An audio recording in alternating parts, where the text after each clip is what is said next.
Hey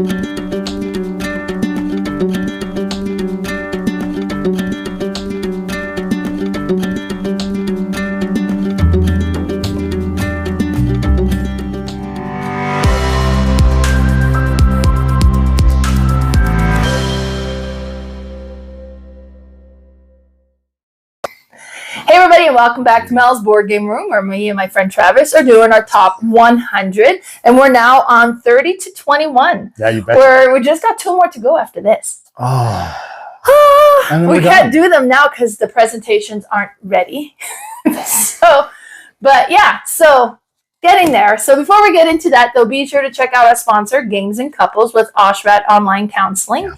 And they do couples counseling, concentrating on the principles of the Gottman method couples therapy. And what they've discovered is those principles really came to life when playing board games. And it was a great way of putting those into practice, especially if you're playing cooperative games. So they're including a lot of board game plays in their couple therapy, which I think is amazing. Yeah. So be sure to check them out. We'll add their links below.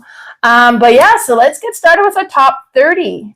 Wow. And we're just like the last time was so good. It's like, how can you even imagine there's any better games? Exactly. But apparently there's 30 more of them. I think every game from now on could hypothetically be our number one. Yeah. At some point. And I'll do that. It's like, oh, what do you think of this game? Like, oh my God, that one's my top 10. But I think I have 100 games in my top 10 when I go that way. Like, yeah, they're just so good, and there's just so many that it's so good right now. Yeah. Yeah. For sure. Mm-hmm. Okay, so number 30? Number 30. Okay, so my number 30 is a game that I bought for my middle son and I to play. Actually, I think I even won this one at a little convention that I went to. Okay. Yeah, I think I don't think I won it. I think everybody got a copy of it. Oh, fun. And I won little metal coins to go with it. Oh, that's cool. So that always upgrades it. But this is a game that is a 2-player version of a more popular introductory style game. They gave everybody that one? Yeah. Holy crow. Yeah. So if it's the one I'm thinking. Yeah. But it was at Gamma, which is like a it's a bigger one. Yeah, one of my buddies sent me to represent his store. So I just got to play in all these little tournaments. But this is a game that's based off of a drafting game. Yeah. Called 7 Wonders. Nice. This is 7 Wonders Duel. Nice. So in 7 Wonders, so I've only played 7 Wonders once. Oh, okay, yeah. And we blew through it pretty quick, and I didn't quite understand it. It's like this thing with 7 Wonders. You don't understand your first game of it. Yeah, I think you need to play it a few times, because I didn't understand how, I just knew, I kept passing green cards, because I don't want the green cards, and the guy beside me just, I win. Them, yeah. But, so what it is it's a drafting set collection style of game. So unlike 7 Wonders, where you have a handful of cards and you just pass them over and you keep what you can and then play them down, this one, you have a preset grid in front of you. Mm-hmm. And half the cards are showing and half of them are face down. Yeah. So you don't know what they are. So what you're doing is the same thing as in 7 Wonders. You're collecting resources to be able to build other resources, to be able to gather buildings, to be able to build these 7 Wonders. So, and I think you're going to get to build 4 of them at most for your side. Mm-hmm. And you can win a few different ways. So some of the cards that you're going to get are going to be military strength cards. And every time you take a military strength card, you move up the military strength track that many markers. So whether it's a 1 or a 2 or a 3. And then you can also get science to win. So if you get, I think it's if you ever have 7 sciences that are different, you just win instantly. It's just done. Or you can win by having the most points at the end based on all the buildings that you have will have point values and such. And there's a neat mechanism, which I'm pretty sure is the same in, maybe it isn't the same in 7 Wonders, where sometimes there'll be there's always a cost, well, not always, but there's a cost associated with the cards, which is on the left-hand side. Mm-hmm. So you can see some of them will cost gold here, like that, the brick there with the gold border costs 3 gold to purchase it. Mm-hmm. Sometimes underneath that, there will be an icon. So if you look on the blue card there, it's got that little moon on top of it.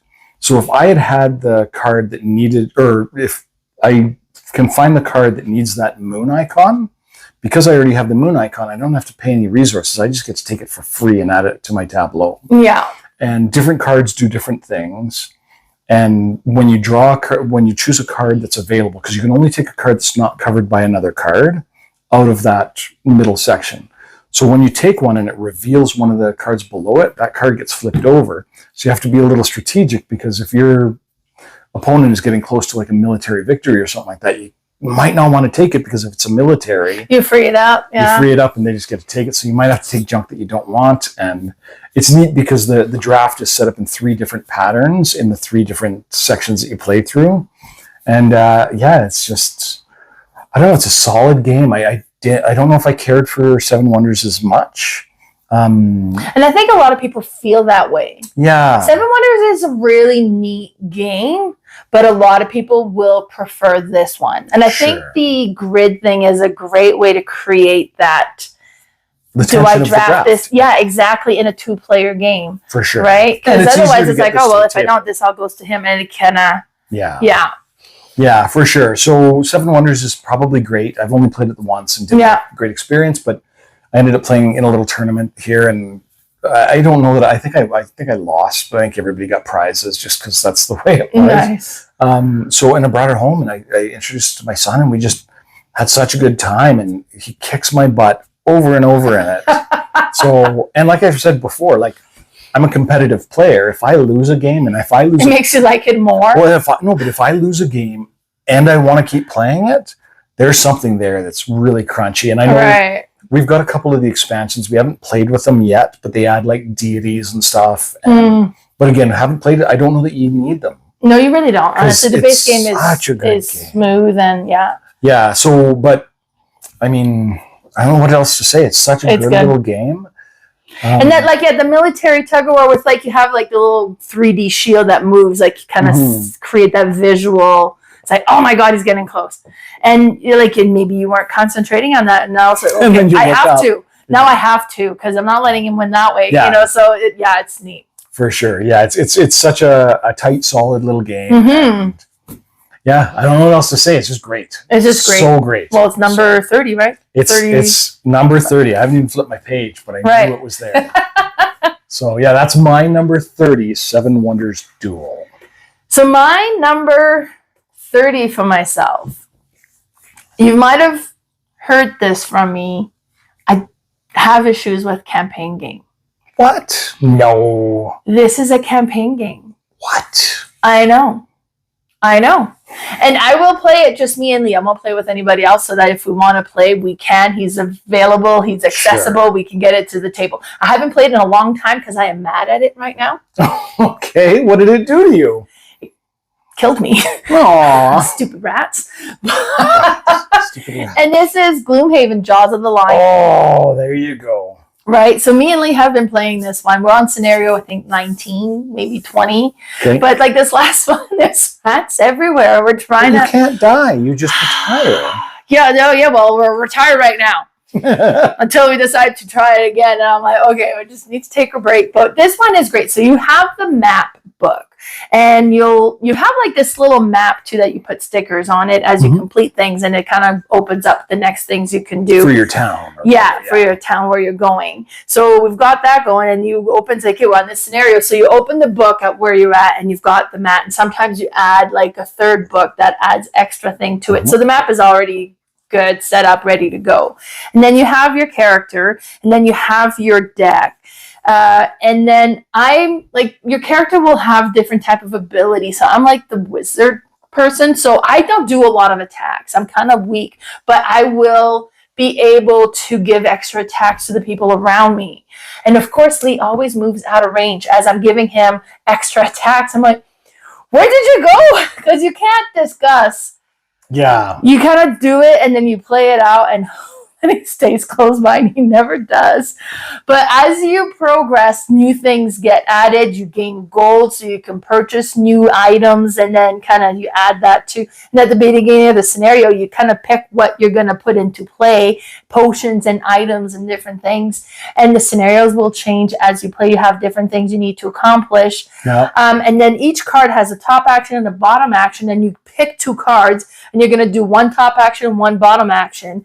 And then I was like, okay, I'm going to do this top action and give him this extra. Okay. But then he moved away.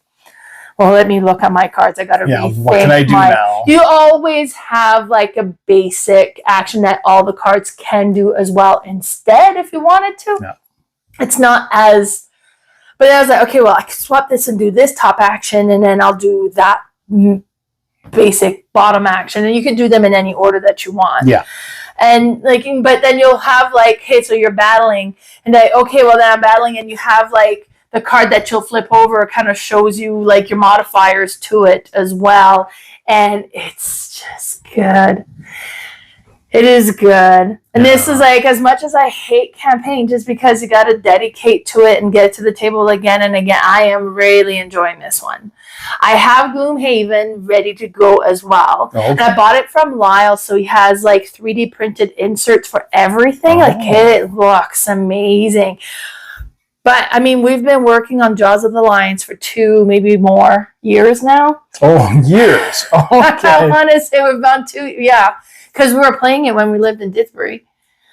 Oh. So, just because I like to jump from game to game, like, I have a real hard time completing and getting through the campaign game. So I'm like, do I even want to do Gloomhaven? Maybe I should just sell or trade this one out. I don't know. Yeah. I mean, because I don't have... dedication to it. Yeah. So I don't have Gloomhaven in my house anymore.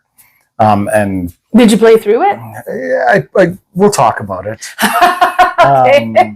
But I do have Jaws of the Lion. Yeah. And I played with my eldest son a couple times, and it was neat because each of the characters are so completely different, and they're non-stereotypical. So, like, I know you said you played the wizard. Yeah. But you probably didn't play a stereotypical wizard. No, I just know because she has a staff, right? Yeah, like, but she probably did some like weird things. Yeah. Like she might control vines. Or yeah, like I can take control of the monster and have him attack the other monster. Like, it's really cool what you can do. And every character is completely different. Yeah, so then once we finish this one, do we play again with the other 2 characters? Well, and you probably will could. Will Gloomhaven ever hit the table? But I don't know if in this one, I can't remember if there's hidden characters or not. But I know in Gloomhaven, there were characters that were in boxes. Oh, so I don't think this one does. Okay, so this one's there's a shorter... 4 characters, yeah. So I was wondering, like, if these ones can retire, would you take over another character? Because in the other game, when you retire a character, when you meet their kind of fundamental goals that they want as a person, they retire. You add some stuff into the campaign deck, and then you'd pick a new character. Yeah. So, and then they get a little bit of a head start just because you're deeper into the campaign and stuff like that. So, but something that this one did over Gloomhaven, which blows my mind. Is that first 5 scenarios? The first... Because the first 5 scenarios, the introductory 5 scenarios builds it up so you slowly learn the whole complexity of the game. But the thing that changed it for me is this book. Oh, yeah. Because in the other one, you've got like 100 tiles. And you got to pick through and find all of them. So setup took forever. This, you open up a page to the book and you're good to go. You're good to go. So, yeah, I mean, this is, not to give spoilers, but this is a system that I really like. Yeah. I mean, and obviously because for my qualms that I have on campaign games and how much that whole commitment issue bothers me, for it to still be my number 30, this is a good game. And you've only played through a third of it? 2/3 probably, I think. 2/3 now. Halfway to 2/3. Like we're getting towards the tail end.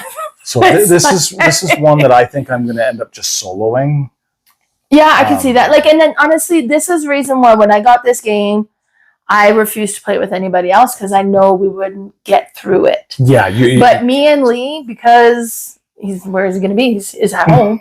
So it works. We can get this one to the table. And honestly, if it was up to Lee, we would play this one more. Oh, okay. I like the variety. I like to change it up. And then when the rats kill me so brutally, and I hold a grudge. I find like this is twice that I'm like, I'm parking this game for a bit because I am mad. But it's okay. And there's the thing is like, okay, we need to do the scenario again and just understand that we can't kill them all and just go for the nest and hope that we survive by the time we destroy that.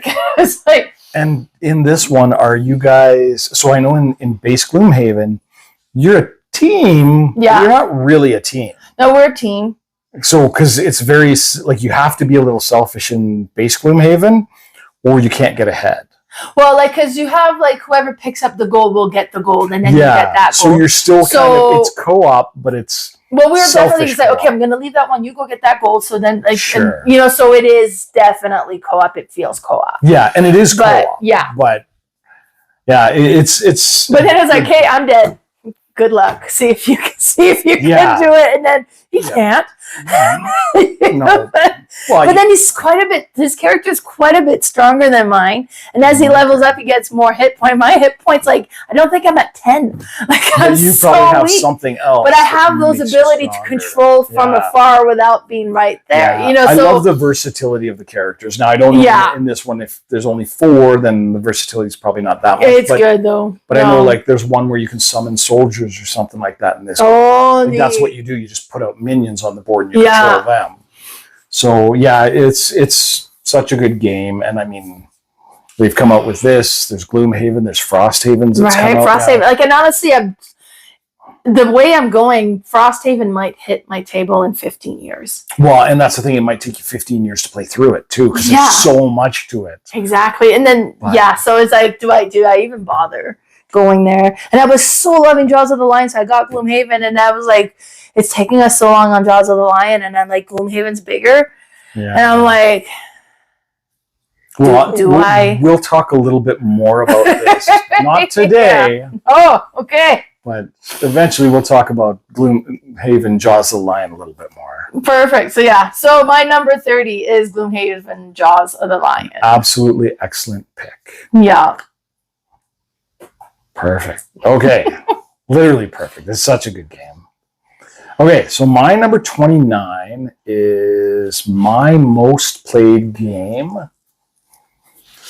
of 2023 and my most played game of 2024. Oh, okay. I know what it is. So this is a game that even my daughter, who's not the biggest gamer, but she had a friend over last night to play Rock Band or something like that. And I went downstairs because there was no noise and opened up the board game room, and there it is. Knarr is set up on the table. And she's teaching her buddy Knarr. That's nice. So don't you love it when you come across that? It's great because my kids don't game. Camille social game a little bit, but Danica doesn't really game except with me. So the fact that she's taking this and teaching it to her friends, and they seem to be enjoying it.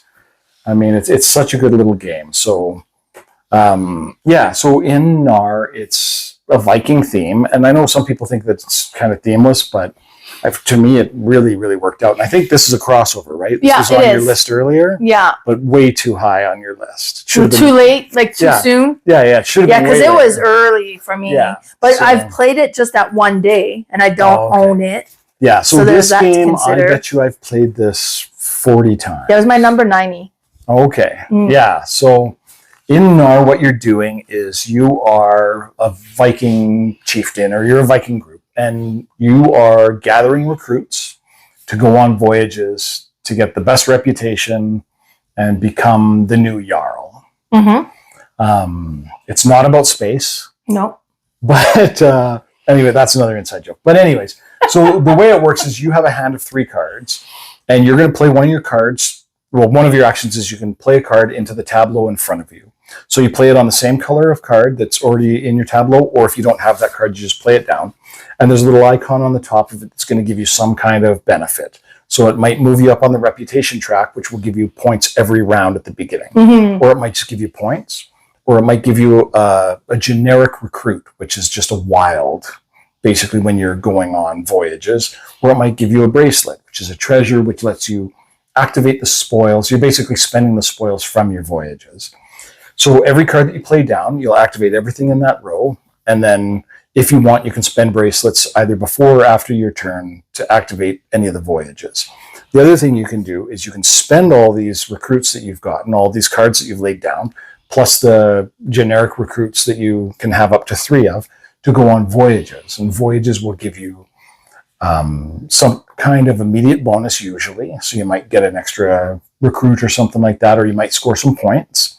And then that card is going to go on top of your little ship that you have. And there's these vertical rows. And as you spend bracelets, you get to activate the vertical rows. So the left one costs you 1 2 bracelets will get you the left and the center, and 3 bracelets will get you all 3 rows. Yeah. So you can build up points that way. And it's such a tight, clever design.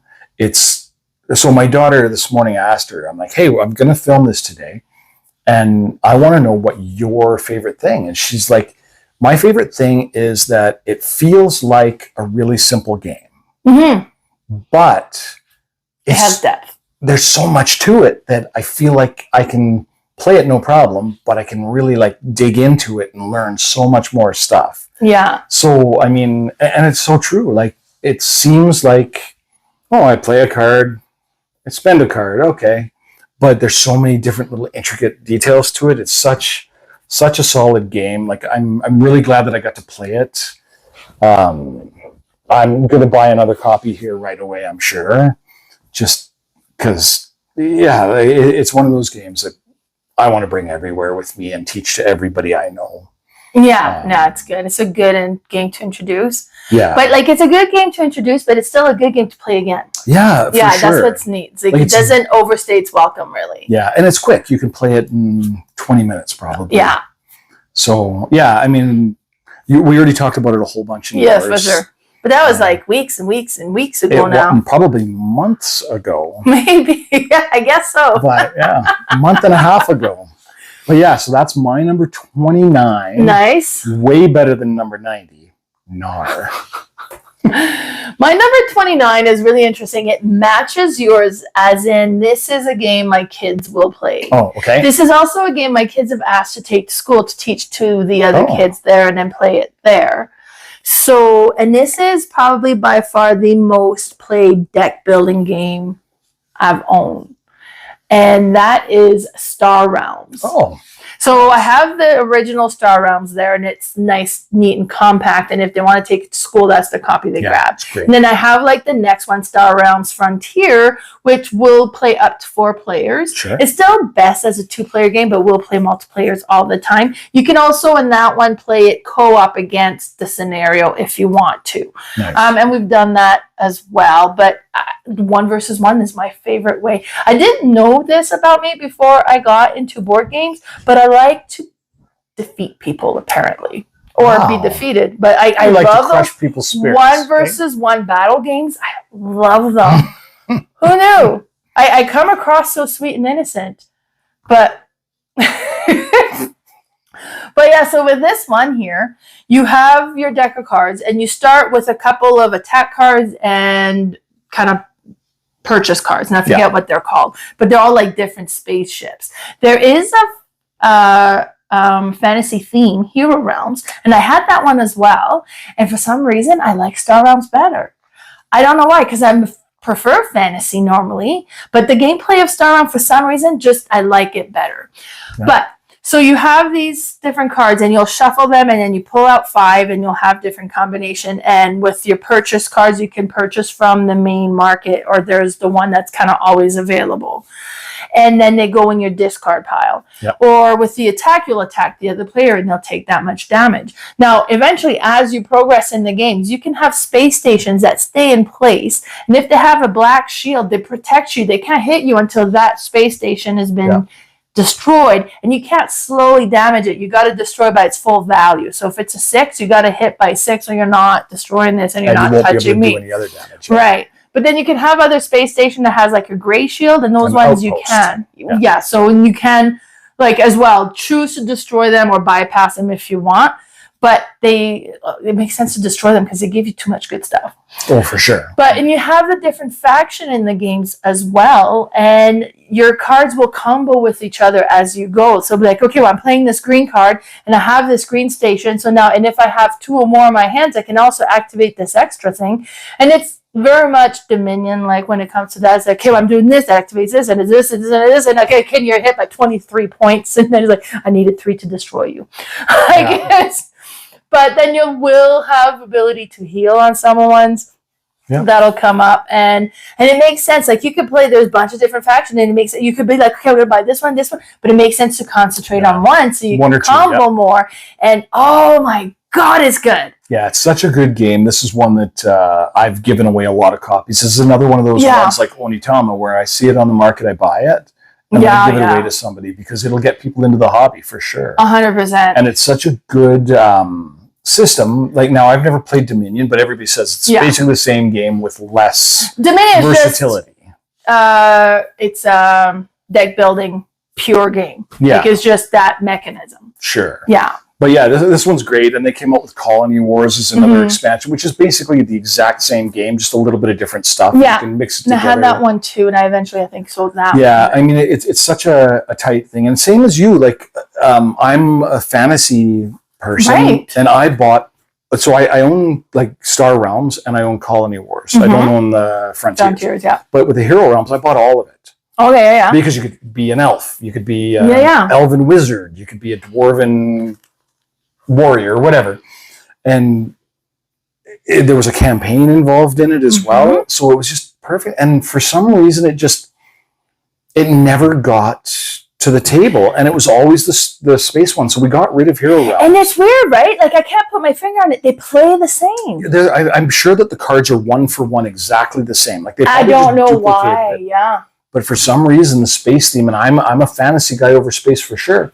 But this game just, and it's funny because this is one like the day that I played 5 Tribes. Yeah. And I felt like I was mistaught or whatever. Right. Same thing as this. The guy didn't tell me any of the strategy at all. He just said, you want to get cards and then play. Good luck. So I got hammered right away because I was picking, that's a blue one. That's neat. Oh, there's a green one and a red one and a yellow one. And now I've got all of them. Well, you can't do that. You got to. I mean, you can. You're just not going to win that way. So it killed it for me quick. But then I got it back to the table and man, like it's so great. And there's an app that's a free app. Yeah, the app is good. So you don't get all the expansions and stuff like that. But you can play the game 1,000 times just to learn. And the app will play more like Frontier co-op. Or mission ones, because you can play Frontier you get solo. stuff like that?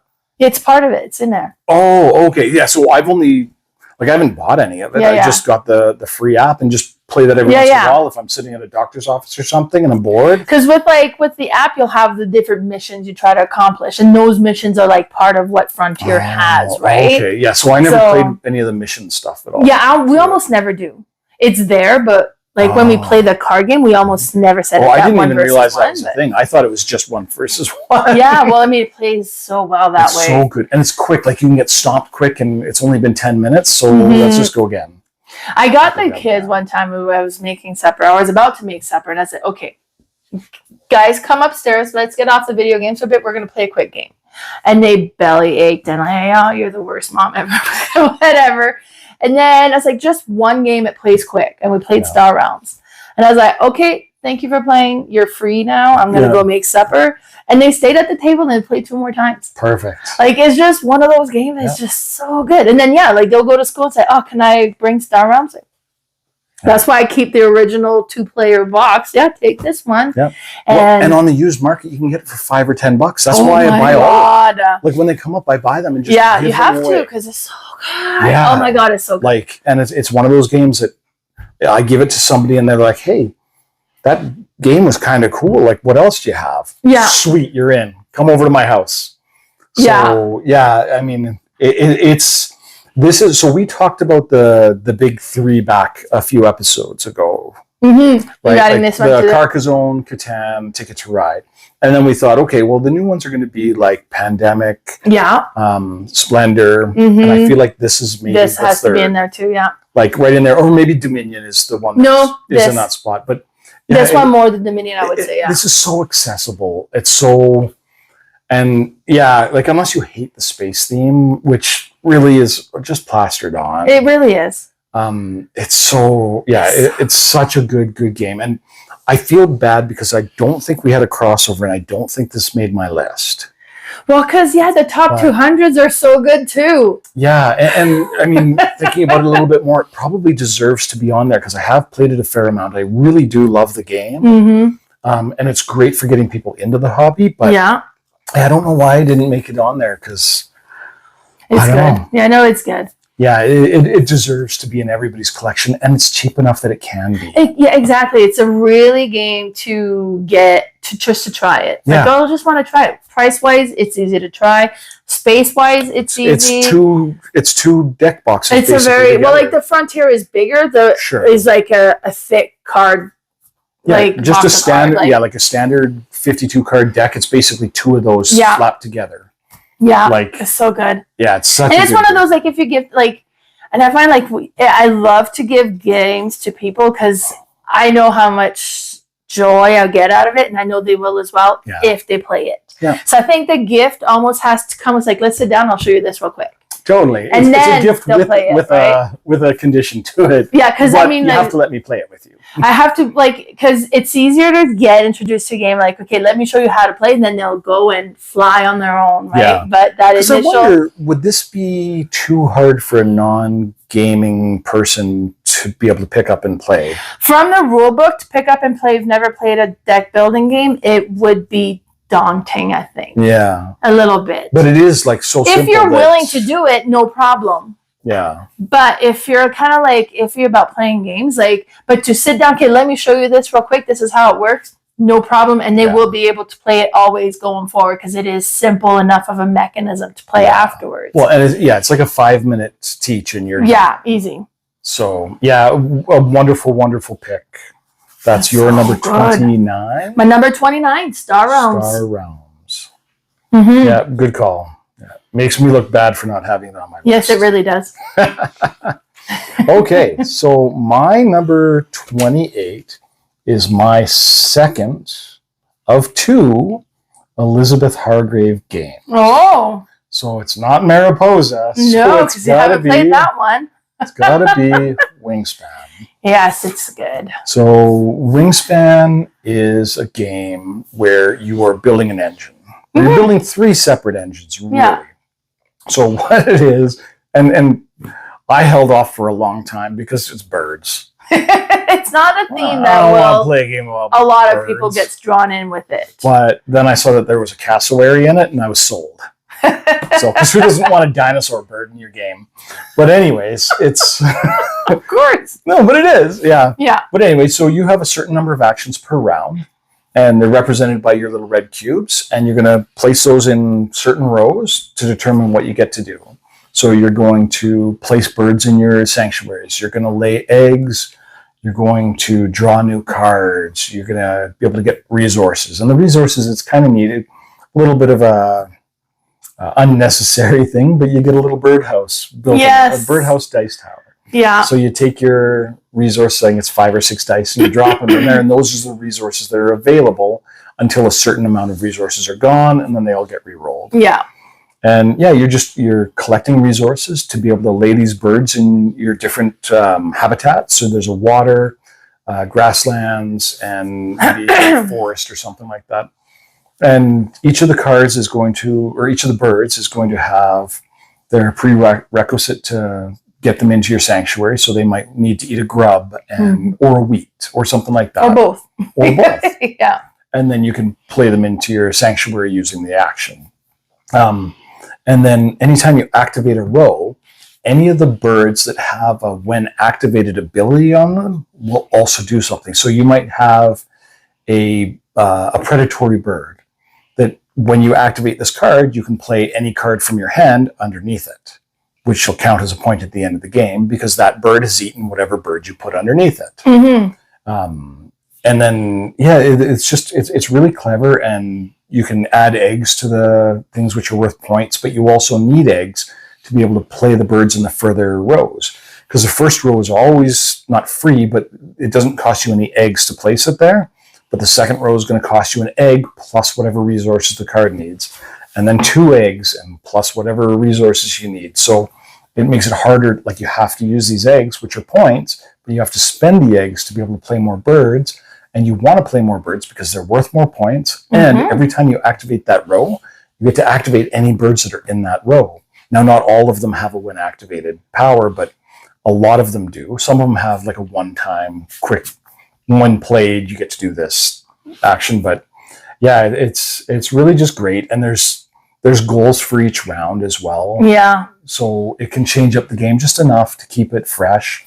And then there's like 5 expansions now or something. There's a lot of expansions, yeah. So, and I bought the nesting box. So it fits them all. Huge box that fits all of them.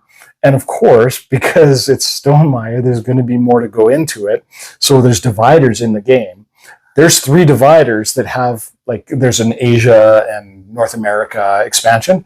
This one also has an Antarctica divider. That and is South America. Oh, so they're not out it's yet, coming. Nice. but they're coming at some point in time. So that's more I got to buy, and then you can get the speckled eggs and upgraded resources. So I got Kayla picked up the little wooden resources for me. So yeah, it's a neat game. Plus, like the more you build in the area, when you activate the action assigned to it, the more powerful your action becomes. Now, have you played Wingspan yet? Okay, so here's the thing. I bought Wingspan. I try to help people out every once in a while. I don't even think I'm going to open it. I think I'm going to wait and use it as like a raffle kind of thing to hopefully help somebody out, because the more I thought about it, when I had it on the table in front of me, I'm like, you know what? My wife loves Wingspan. Yeah. She'll happily play Wingspan with me. Wingspan's cool. It's dragons. It speaks to me way more than birds do, but it's a similar enough game. It is, honestly. That I don't know that I need to own it. And I've already invested so much in Wingspan. Yeah, see, I've got the base and Asia, which is standalone as well. And I have no intention of getting all those other expansion and getting the big nesting box just because that's me. I got Wingspan. And honestly, like if I were going to put them in my top 100, Wingspan and Wingspan would be one entry. So which one would be the one that takes that spot in your mind? Wingspan. Wingspan, just because it adds a little bit more? Like, you know what? It doesn't add all that much more really per se, but it feels just slightly more strategic to me. Okay. Like it feels like it's a little bit more strategic. Honestly, if you know how to play Wingspan, you know how to play Wingspan. They are that similar. And then I know like the big people is like, oh, no, they were different enough. And they are different enough. You could own both. Definitely. And I do. And I will. Yeah. But they are similar enough that you could own just the one. Well, and that's because they are, right? Yeah. Well, and you have a much larger collection than I do. Like I have at most a quarter of what you do. Really? So I don't need to have two games that are that similar in my collection. Exactly. So I'm going to pick the one that. And you have the big nesting box with like empty spaces coming. That's true. Yeah. So why you couldn't be a little bit more? Yeah. So I mean, I could sell the nesting box with Wingspan and stuff, but I think just I'm good with just the Wingspan. Mm-hmm. I'm happy with it. I will super happily play Wingspan with whoever. I'd love to learn the game and play it a whole bunch. I'm sure I'll love it, but I don't need to own it. But it was like, want to play a game? Sure. What are we playing? Oh, Wingspan or Wingspan? Okay, sure. My answer will be the same, and my interest and excitement will be the same. They're that similar to me, and they give me that same feel. Yeah. So now, I've heard that the Dice Tower thing isn't in Wingspan. There's no Dice Tower. No, because the one thing is with Wingspan is your action is you collect resources, whatever that is that you want. So you get the resource you need when you collect a resource. And you can at any time trade 2 for 1 if you need to. Sure, but you can do that in this as well. Yeah. So, and so it doesn't matter. Like you don't need it because you collect resources, you just collect resources, and that could be whatever it is that you need. Now, if you're concentrating on doing more hatchling, you're going to grab more milk. If you're concentrating, and there's some areas where, you can cache milk on here, so then you would want to have extra just to be able to cache it there. So, and it doesn't feel as limiting resource-wise in that aspect. Because it is tight. Like if my resources aren't there that I need, there's not a lot I can do. There's not a lot of mitigation. Yeah. I mean, I can always spend 2 resources for 1, but resources are a little slim, I feel like, in this game. Like you don't have 100 of anything in front of you. You have like 2 worms and 1 berry and 1 wheat. Well, can I sacrifice 2 of those? Like that's 50% of what I have. Yeah. Just to be able to get 1 bird out. Yeah. So yeah, I mean, they are similar games. That do you need both? No. Can you own both? Yes. Both aspect of it. I think there's merit on both sides of that debate. It's just really completely up to the individual. Do you want both? Own both. Do you prefer dragons? Get the Wingspan. Do you really want Wingspan and you've invested into it and you don't want to put money elsewhere? Then don't, and keep with Wingspan. It completely works that way. This isn't a different enough game that you should feel like you're going to miss out. Yeah. But it has enough difference that it brings a neat new aspect to it. And then I had Asia that had that extra board, which there is an extra board as well with their Dragon Guild. So like Asia has kind of like a feel of what was new to Wingspan as well. So they probably just took the best of everything out of, and to kind of just like a really neat game. Yeah. So I love them both. Yeah, you know what? Obviously, Wingspan's not on my list, but it's because I don't think it was out when we made the list. Anyway, yeah, that's true. But honestly, I would have just like had I played it, and if it's what you said and what the reviews I've noticed of it, it would just be lumped in with it. Honestly, to me, it'd be one entry. So so that's my number 28. Way better than Wingspan. Start the argument in the comments. There you go. Totally. My number 28 is kind of a spin from everything we talked about. This just feels different from what we've been talking about lately. And it's, another space-themed game, I guess, in theory, and because it's in title.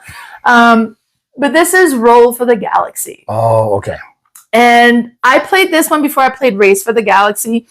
Both completely different games. You should have both. They're both amazing. If you have San Juan, you don't need Race for the Galaxy because those play almost exactly the same. I own both and I will keep them both though. So but you don't need them both, you said. Yes, I don't need them, but I want them. So theme-wise and look-wise, it's definitely different.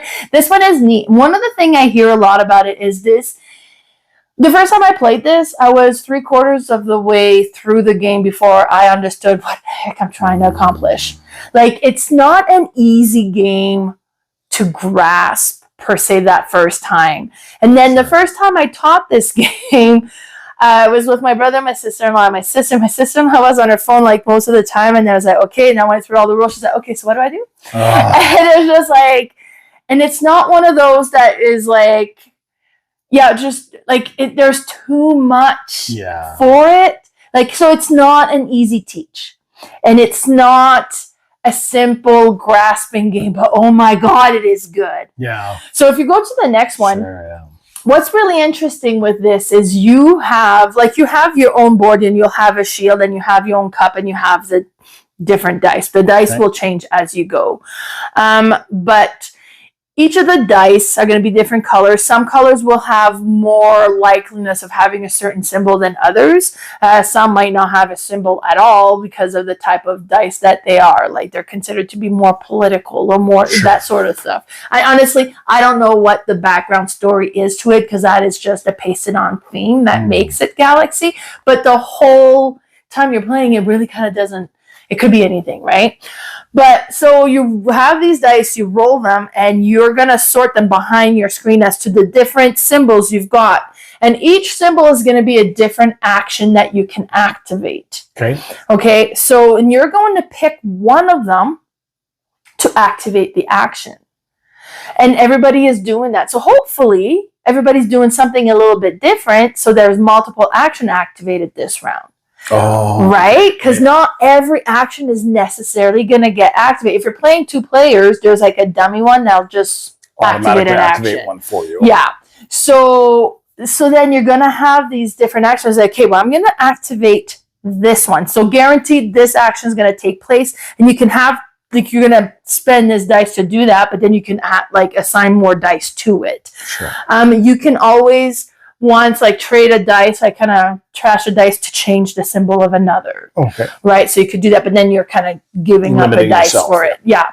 And then you'll have the other ones assigned to what they are. So, okay, well, I did end up with 2 of these. I'll put those there. And then, okay, but I really want to do this action. And then everybody's going to reveal at the same time. And then you have those cardboard in the middle with the different actions. Some have X's. And you flip over to the black side, the ones that are getting activated.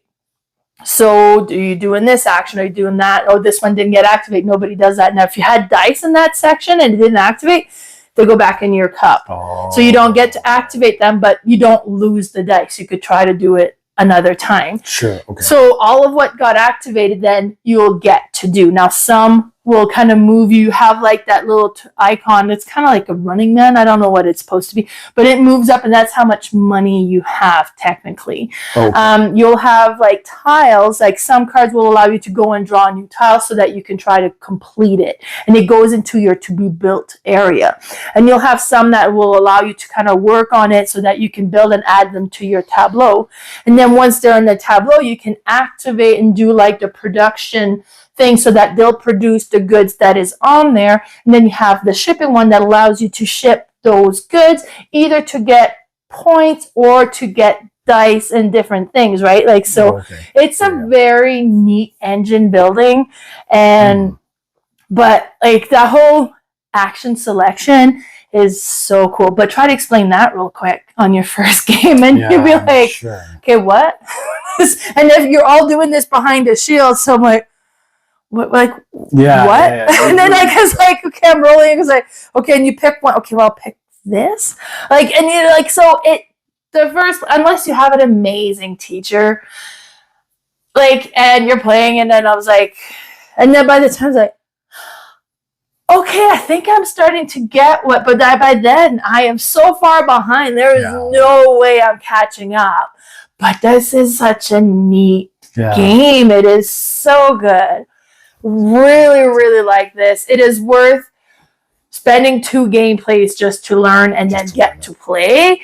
But it's so good. That's Roll for the Galaxy. So this is going to shock you. Yeah, you've never played this one. No way. Or Race. No, or San Juan. Or Puerto Rico. Or is it Puerto Rico just like this? Well, because San Juan is like the card version of Puerto Rico. So like the action selection would gotta be similar. Okay, I do have a game later on my list today even that has similar mechanisms, I think. Okay. So you'll probably say, no, that's totally different. But yeah, I might. That's fine. But it's one that I definitely want to play. It's just one of those ones that I missed. I never had a copy. I've never really hung out with people who have the copy and are passionate about the game. It was enough to play it. So, it's one, and I know you said it's themeless almost. But well, I mean, like there's and then what I mean with themeless is there is a theme because they've put a theme on it. So it's not like an abstract game. But does the gameplay reflect as like, okay, as I'm doing this, it really feels like I'm in the space. It doesn't. Like the theme obviously could be Puerto Rico or San Juan, and it would still you're right. It's such a resource trading, right? It would fit the play. Sure. But yes, there is definitely a theme in your artwork and what you're completing, and then. But it's just what I mean by paste it on is that you could replace it with a different theme and it would still work, right? And they did.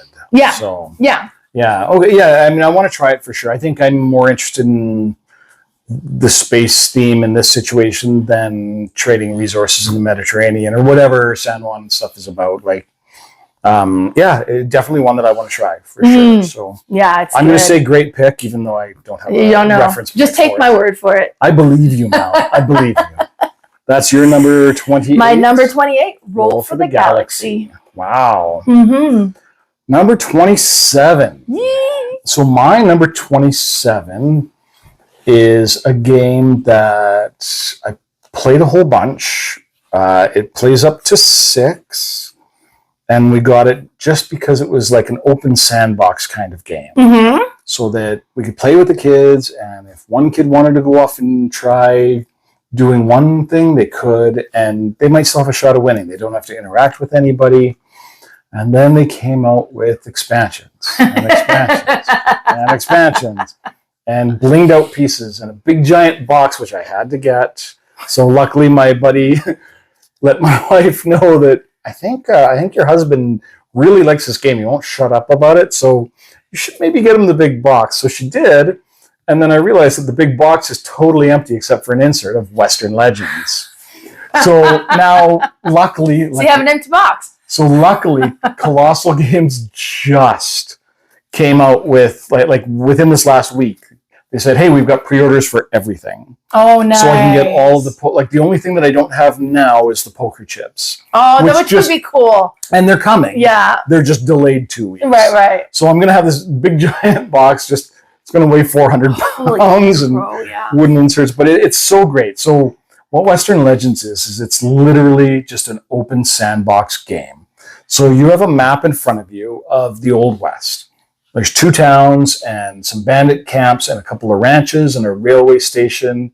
And in the towns, there's a tavern where you can go gambling. There's stores where you can buy stuff. There's a sheriff's office. There's an entertainment building. I don't know what it's called. But yeah, and you can literally, like, we played a game just recently, and 2 of the people, I think it was Cherry and Ashley, just said, nah, we're just going to gamble the whole time. So they just stayed in town and just played poker all game. And one of them won by just a little bit. But whereas you can go to one ranch and you can either kind of do the cattle. You can take some cattle from there and you can either bring them to the railway station and get some marshal points, which are points saying that you're a good guy. Or you can take those cattle and can bring them to another ranch and give them to the other ranch, score a little bit more points, and then get some outlaw points. And you can rob people and you can go mining at the gold mine. And it's just, and I haven't even played any of the expansion content yet. Jeez. Because the base game's just, and I haven't played it enough times with people to justify, we've played it 6 times, let's try this new expansion. Because the base game's just so good as it is. Yeah. Now, I am excited for the poker chips and stuff to come. And all the wooden inserts and 3D buildings I've got now. Oh, cool. And, yeah. So, and I know you can 3D print all the mountain ranges and stuff like that. So I might get one of my buddies with a 3D printer to print them for me sometime. But yeah, it's such a good game. Like, it sounds great. And I haven't played this one yet. Oh, we have to play it. I know Ashley had another Western game that she just got. And she's like, I think I'm going to get rid of it because Western Legends is the definitive Western game. Oh, I'm like, cool. That means I got somebody to play it with for sure. Yeah. So we'll have to drag it out here sometime and we'll set it up. And because it's funny with with Lee, a game like this, I know he would hate this one because it's sandbox. Oh, it's not structured enough. Yeah, it's kind of like, I need to know what I need to do. What am I doing here? Yeah. It's like, well, you could do this or this or this or this or this, and he's kind of like. And he doesn't like Ashes for that, because like we're playing, so okay, so what am I trying to do? Well, it depends on the card. You could do this, or you could, like, and he's like, what's my line? Like, what am I doing? So that's hard for sure. Now you could always just say, hey, you know what? Why don't you try to be a marshal? Do good things. Stop bandits. Go attack the bandit camps. Yeah. So it is neat that you can play it so many different ways. But if you're one who needs the structure of what am I doing, for sure. Yeah, that would be, like, to me that sounds amazing, and I think it would be so good. But you would always get to like where you're trying to do everything. And then probably hurt yourself in the long run for doing that. But I don't think so. I think you can kind of do a little bit. You can do gold mining a little bit. You can grab a couple cattle on the way.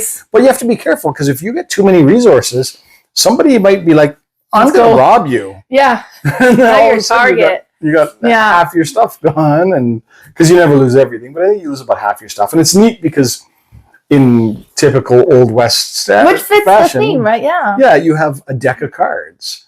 And it's just a standard deck of cards, but on it, each of them has a power. So, like your King of Spades might let you do some other action. And so when you're fighting, like, you might play down cards that affect the other person's card. It might say discard their card or ignore the text on their card. And it does sound so good. It's such a slick design. It's you can be but you can do whatever you want. Like, really, and like, you could just mine gold the whole game and potentially win. Yeah. Like, I'm going to be a prospector. You could, yeah. And then I know, like, you play poker, and some of the expansions bring in, you can play Pharaoh, which I don't know how to play it, but it's some Old West kind of game. And nice.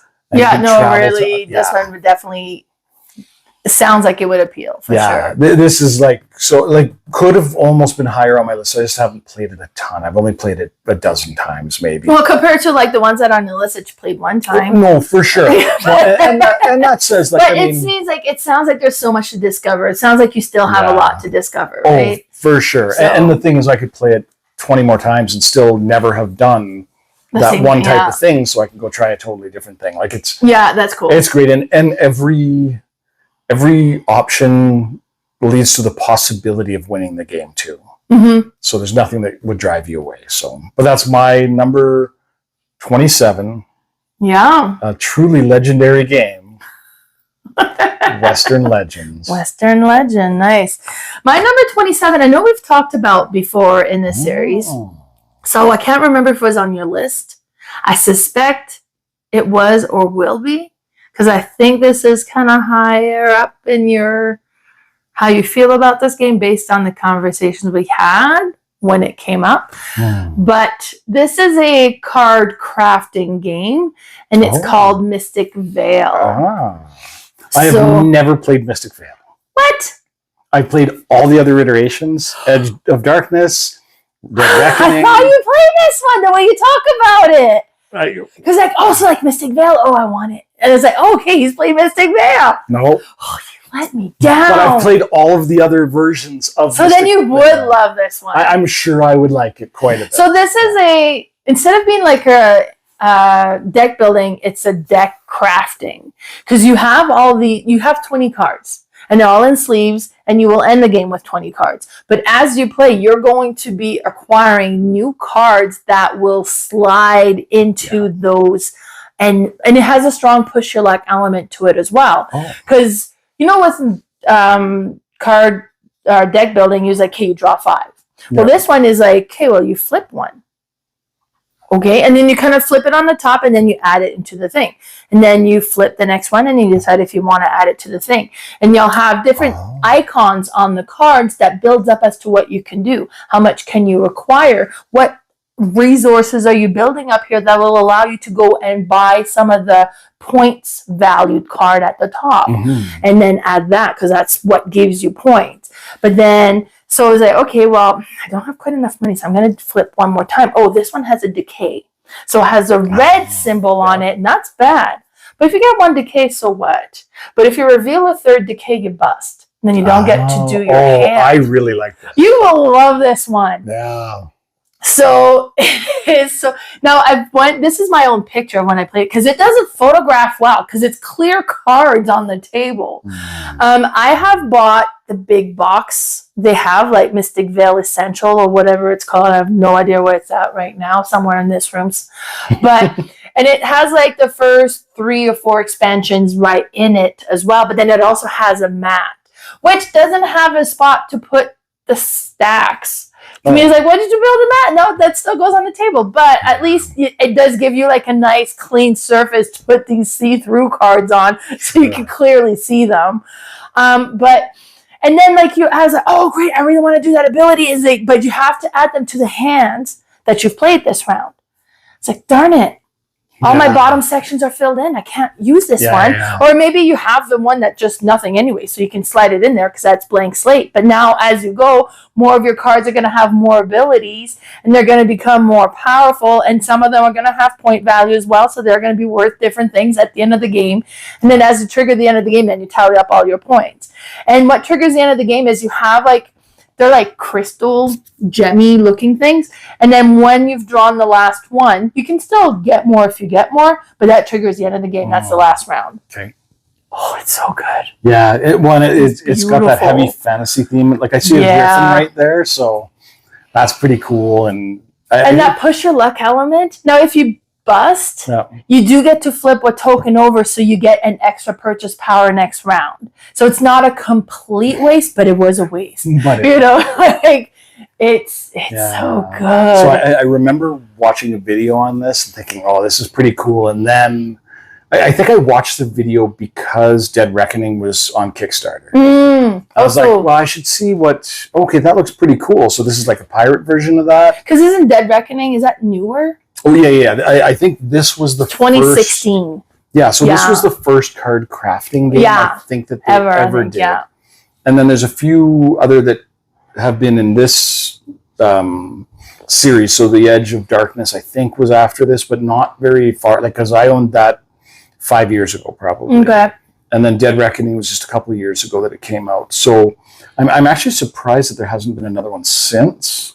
But I don't know if they keep coming out with Mystic Vale. There's a lot of expansions. Like I said, that one box has 2 or 3 already built in, but there's other ones. And I feel like the expansions are very thematic to like a different like.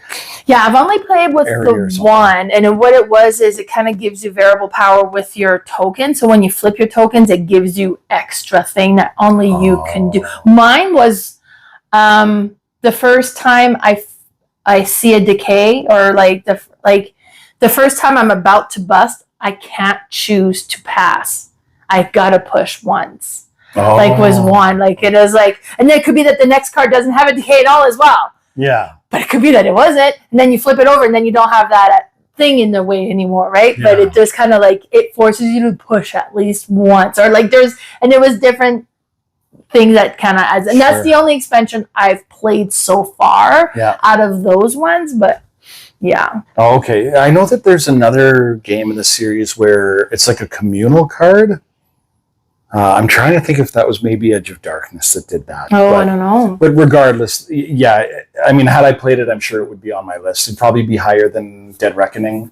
And I thought it was because every time we play, it's like Mystic Vale, and then because nobody knows what Dead Reckoning is. Nobody really knows what the Edge of Darkness is, but they do know what Mystic Vale is. Yeah. There's an app and stuff, I guess. I've never played it because I want to play the physical game. It's so satisfying. Yeah. For sure. But yeah, no, solid number 27. Number 27, Mystic Vale. Mm-hmm. Great choice. I'm assuming. It's so good. Yeah. Yeah. Okay, so my number 26 is a game that I bought for solo purposes only. Okay. It's in the Cthulhu kind of Arkham horror kind of vein. You've probably played it. If not, you've definitely heard of it. It's called Arkham Horror, the card game. I definitely own it. But you've never played it. I have played it. Oh, you have? Of course. Okay. Good. So this is one that I owned a lot of and then got rid of it a while ago just because I went through and anything I hadn't played in like 6 months, I got rid of. Mm-hmm. So that's when I lost a lot of good games and regretted it immediately. But yeah, in Arkham Horror, the card game, you're playing 1 to 2 players. I've always played it solo, so I don't know how the See, I've always played it 2 players. Yeah, okay. Yeah. So, well, that's good because then there's a little bit of, you can help out a little bit. But yeah, so you've got kind of like in the Marvel game that I mentioned a little while ago, that Marvel Champions, the card, yeah. You have a deck that's specific to your character, and then you can add a couple extra cards in for kind of just to thicken out your deck a little bit. And you're just playing through this neat scenario, and you don't always know what's going on, but you'll start out in like a building or something like that, or there might be 5 different town locations, and you have to go and investigate and figure out what's going on. And there'll be some sort of a bad guy or an overarching negative thing that's going to happen, and every time a certain action happens, there will be a I can't remember what they're called, not chaos tokens, I can't remember, but there will be a negative token that goes onto the thing, and once it hits 3 on this little story card, the story card will flip over and something will happen, and the game might change a little bit. Maybe it'll be something good. No, I don't think so. Just like anytime you do a test, you're going to base it off of your statistics. And you might have a 2 strength, and then you're going to reach into this chaos bag and you're going to pull out a chip. And it might be good. But it's not going to be. It's going to be something terrible. So you always got to kind of over-prepare because you know negative things are going to happen. And your hit points or whatever based off of, you can either have like physical hit points or mental, so you can go crazy in the game. Yeah. That's Arkham Horror, though, right? Like that's Arkham Horror. That's theme, what it is. Yeah, I've heard that there's some Arkham Horror games coming out where you actually want to be crazy, but not too crazy, because it gives you extra powers. Like Lovecraft Love Letter. Oh, okay, I've never played that one. Yeah, when you're insane, there's way for you to win that way. Oh, okay. Or it's neat. Yeah, it's so neat. Like it's. Yeah, it's just one of those games where you got to manage your deck. You really got to know what you have, what potentially is going to come, and you have to really, really prepare, because like the actions you can take, there's not a lot that you can do to really buff yourself up. You can just do little tiny things to make it so you can push your way through this scenario. And I know there's one on like a train, and it's just So I haven't done a lot of the scenarios, but this is one where I would see getting the extra scenarios would be so worth it. So I really want more. Yeah. And they're fairly inexpensive to get an extra, depending on ones, like some are. Yeah. So the way it works is they came out with your base set, which is, I can't remember what the actual scenario is, but... Well, it's interesting because it starts off, you go into this guy's office and all of a sudden the door disappears. Yeah. And the floor starts to fall and you've got to try to figure out how to get out of this room. Yeah. The first scenario, it really catches you. And then you can buy little scenario packs and stuff like that. They even, I bought it. I never played it, and I got rid of it before I repurchased it, and so I'd like to. But for an April Fool's one year, they announced Arkham Horror. Oh my God, right? And then they ended up having to make it because everybody, it's like, we want this. Where is it? So I ended up buying it. It was just like, do you have it? Oh my God, I owned it, but I got rid of it. Oh, you should have got rid of it to me. Oh, I should have. But the guy who got it has like a really nice wooden case with that's all of it. Cool. Yeah, so I mean, it's nice that they had a little tongue in cheek with that, but it is a very like serious, like you're gonna lose, you're gonna get your butt kicked, and you can play it as a mini campaign. But man, it's hard to play it as a campaign because a lot of your damage that you incur at the end of the scenario. Some of it carries over, so you start damaged in like a harder scenario, and oh man, it's so good, and it's got that Cthulhu theme, like that mysterious, I love the horror Cthulhu theme. Oh yeah, it's so solid, and like I never even made it to like a Cthulhu, so I don't know if he's even in the game or not. But yeah, I don't know. But I know, like, and there's a lot of it out there, and it can be very expensive to do it because to add. But the base game, honestly, is not that bad. Yep. I have played that sscenario again and again. And well, there's 3 scenarios in it. I think. Yeah. And then you can buy little mini one-shot packs as well. So each of the base. So again, I don't remember what the first one's called, but the second one that came out was the Dunwich Legacy.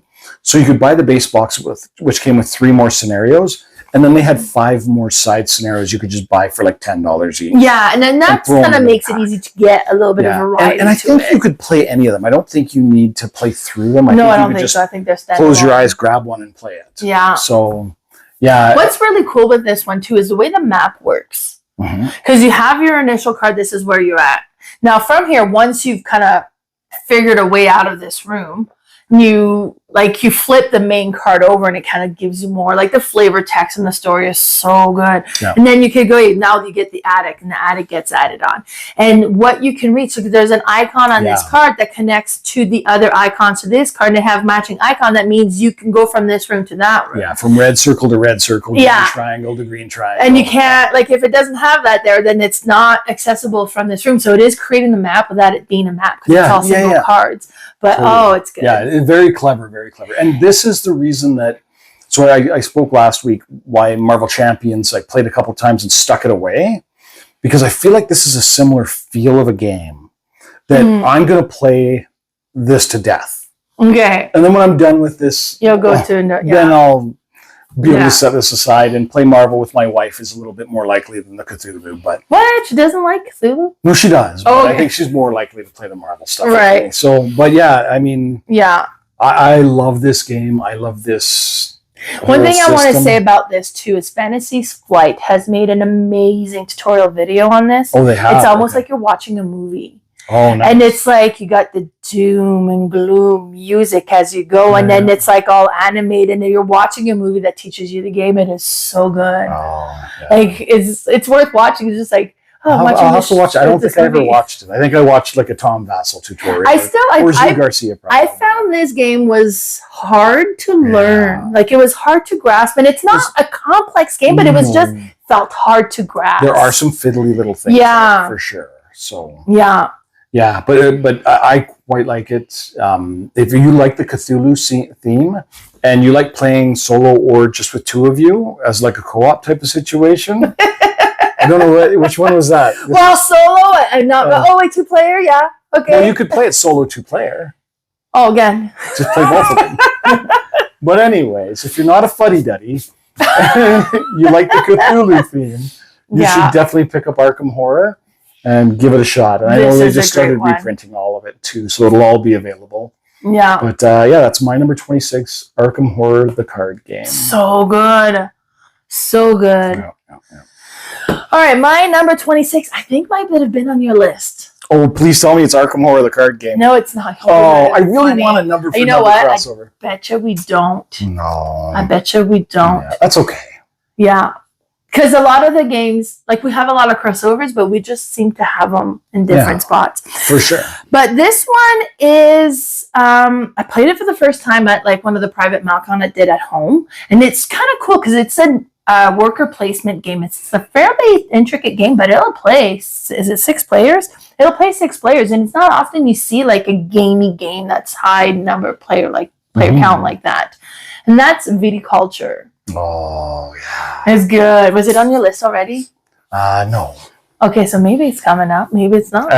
It's an okay game. Oh, really? Okay. So it was really, I mean, you're making wine, and I'm like, okay, but it's worker placement. What's really interesting is you got so many workers, and you're playing like spring first, and you're putting your workers down, you're activating different things, you're getting these different plants so that you can get those grapes so that you can then later on put those grapes in your thing so you can smash them all up and make them into one, and then you put them in your winery, and then you age them until it reaches a certain level of what you want. And then you're going to bottle those, and then you're going to fulfill a contract where you're supplying them with wine, and then you're filling. But some actions happen in this. And this is the original one. I think I have the Essential Edition one. Oh, okay. That's the next version one. But so you see, like, you got your yellow actions and then your blue action. But there's so much you want to do. And there's like, wait, I got to stop. Because you got to save your guys for the next season. Yeah, your guys don't come back season to season. No, so you all your workers have to be both summer and winter season. So it's like, okay, wait, I really need to do this. I need to save this one there, and I really want to do this, so I'm saving this one there. So there's a lot of that you kind of got to consider as well. Yeah. And then you've got your own player board, and you can acquire new buildings that'll give you new things you can do. And it's like, okay, great, now I have this. Oh, and now I have this, and I can do that. And then it's the decisions you gotta make. There are decisions you gotta make in this game. You can't just do it all, and you want to. But yeah, it's like, okay, I really want to fulfill this contract, but I need to rosé, and then you need to have red and white wine and whatever to be able to, but it needs to age this long, but I can do that. Okay, and I need to get this type of plant. It's not available yet, so it's like it is interesting. Yeah, and you can block people so. Oh my God, they get in the way. Like, I mean, I don't know if the base version, but I know the later one came with a grande meeple. Yes, you could play anywhere. Yeah. So it was only one of your 5 workers or 6 workers that you can get all together. But the one will always give you the base action, I think it is, of any location. So even if they're there, then you can still do that, which is good, because it's like... For sure. Well, you wrecked everything, but yeah, so you still kind of mitigate that a bit. But when it comes to like fulfilling a contract, like there's only 2 spots to fulfill a contract. And in the last round, if you can't do that, that's hard. Yeah. But some of the cards will let you fulfill contracts. Some of like the Grande Meeple will let you. So everybody can... As long as you plan right, everybody can complete fulfill an order in the last season. Yeah. But you have to plan for it in the head. So when I know that there's a co-op version that they came out with. They just came out with that. Yeah, Carla's been playing, so she's brought it up quite a bit on our podcast. Oh, okay. And is it campaign? I don't know. I don't know if it's campaign or if it's just a co-op. It probably has campaign elements to it. Yeah, I bet it's not legacy, but it's campaign. Yeah.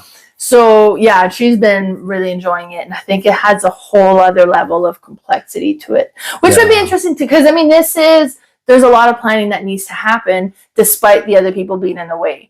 So I think it's even more so in the co-op one, because you can't do it all yourself, and you really got to work to kind of, But having tried that one, I'm really enjoying the Viticulture one.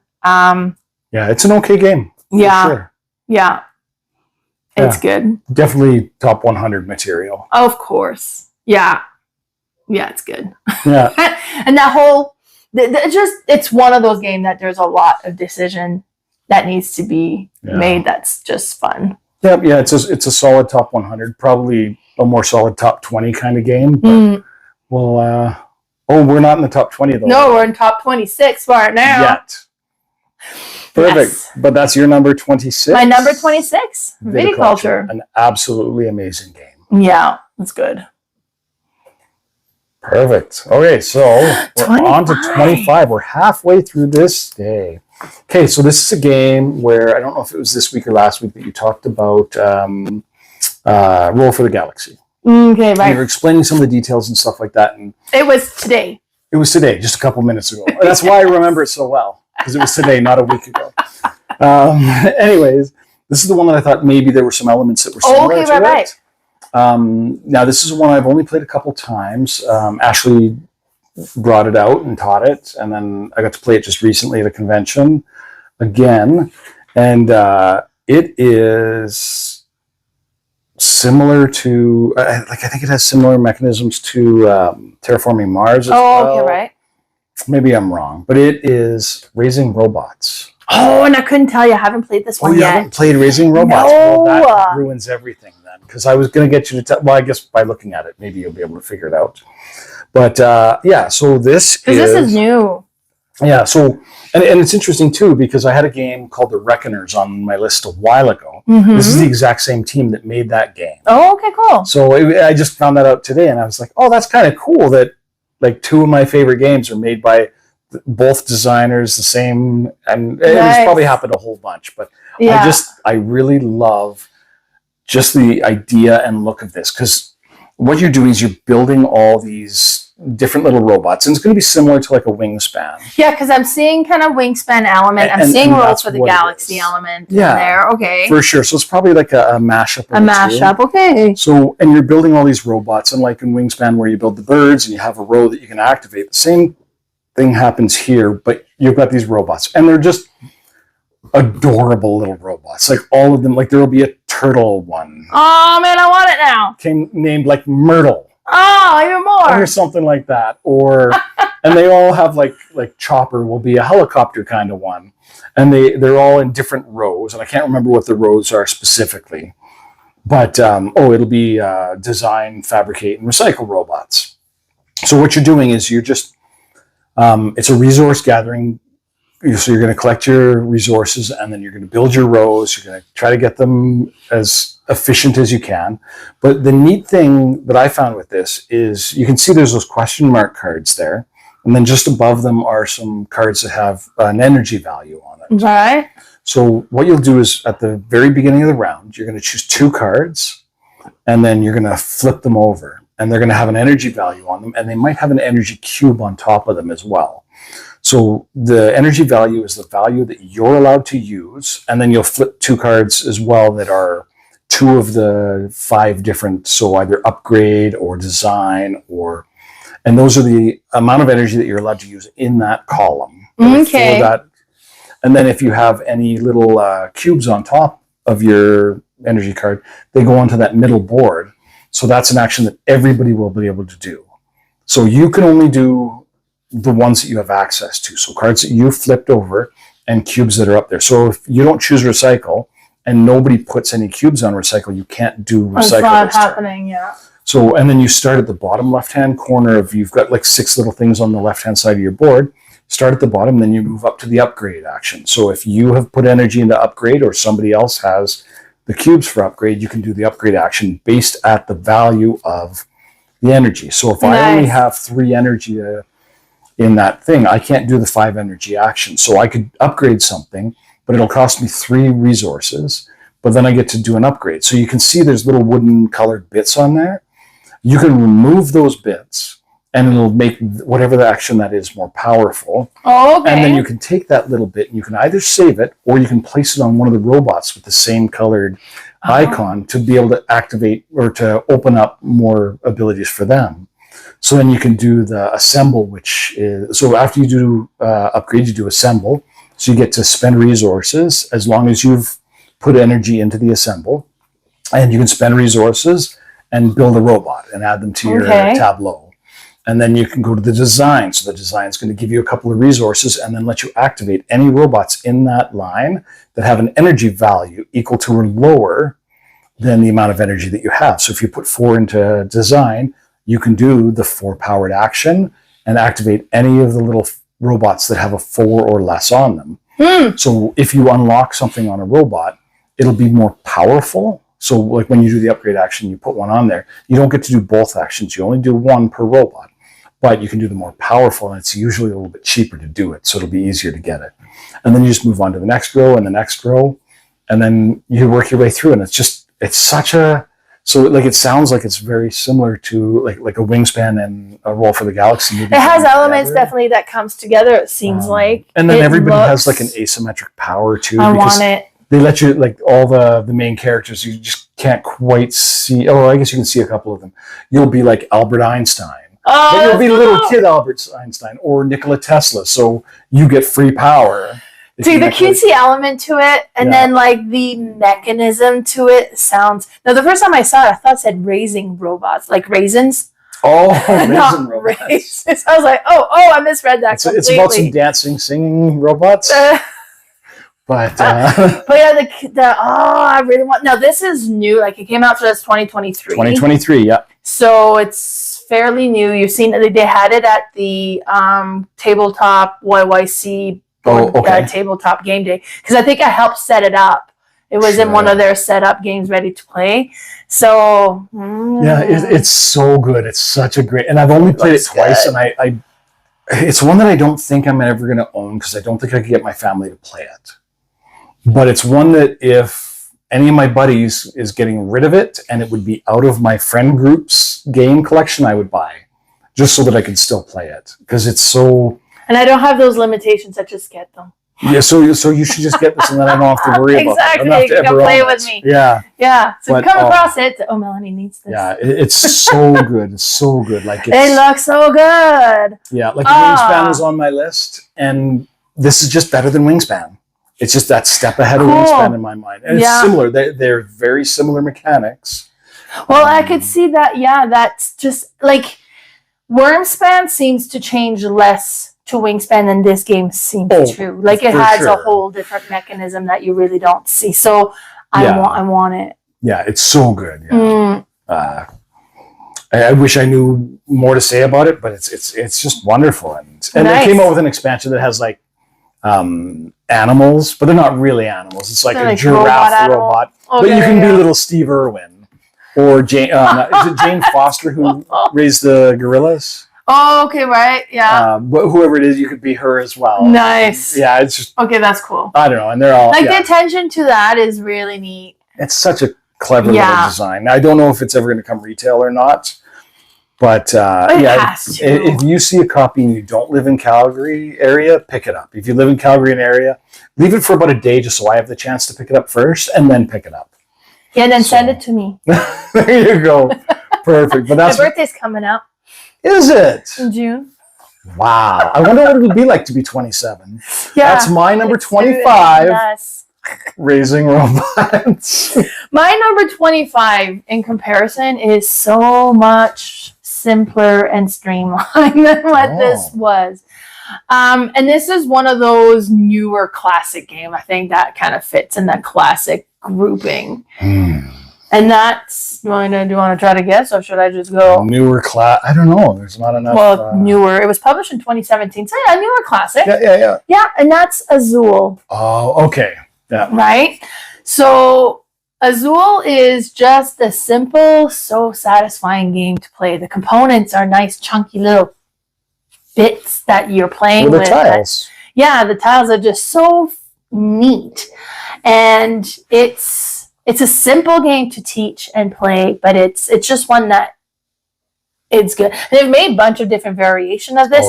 The original one's still great. Azul Queen's Garden is definitely so much more complex that it's kind of takes it and makes it a whole different game, like because the complexity is so high in that one. Still really neat, interesting game, but it takes it out of my classic should be in your collection game, right? So the way that it works is depending on the number of players, you're going to have so many coasters in the middle. Each coasters are going to have 4 tiles.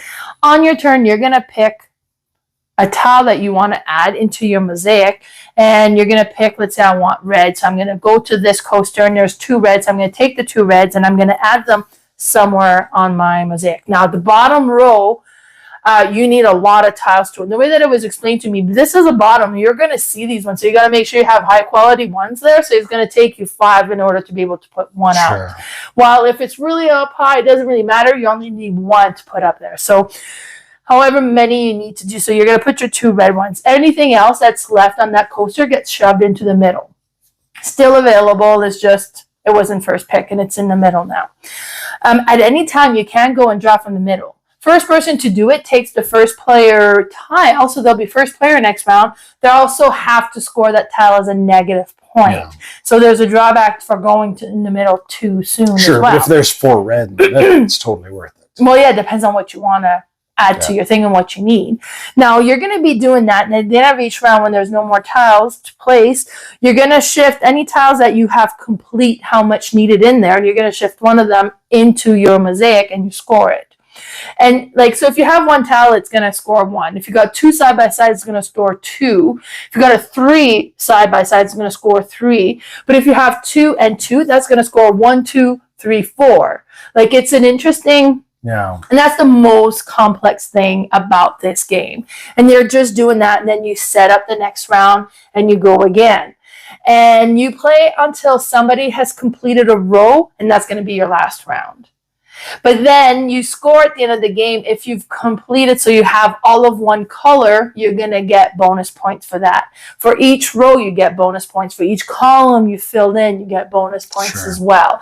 And then creating, like if you can create cluster as you move out, then you're going to score more as you play the game as well.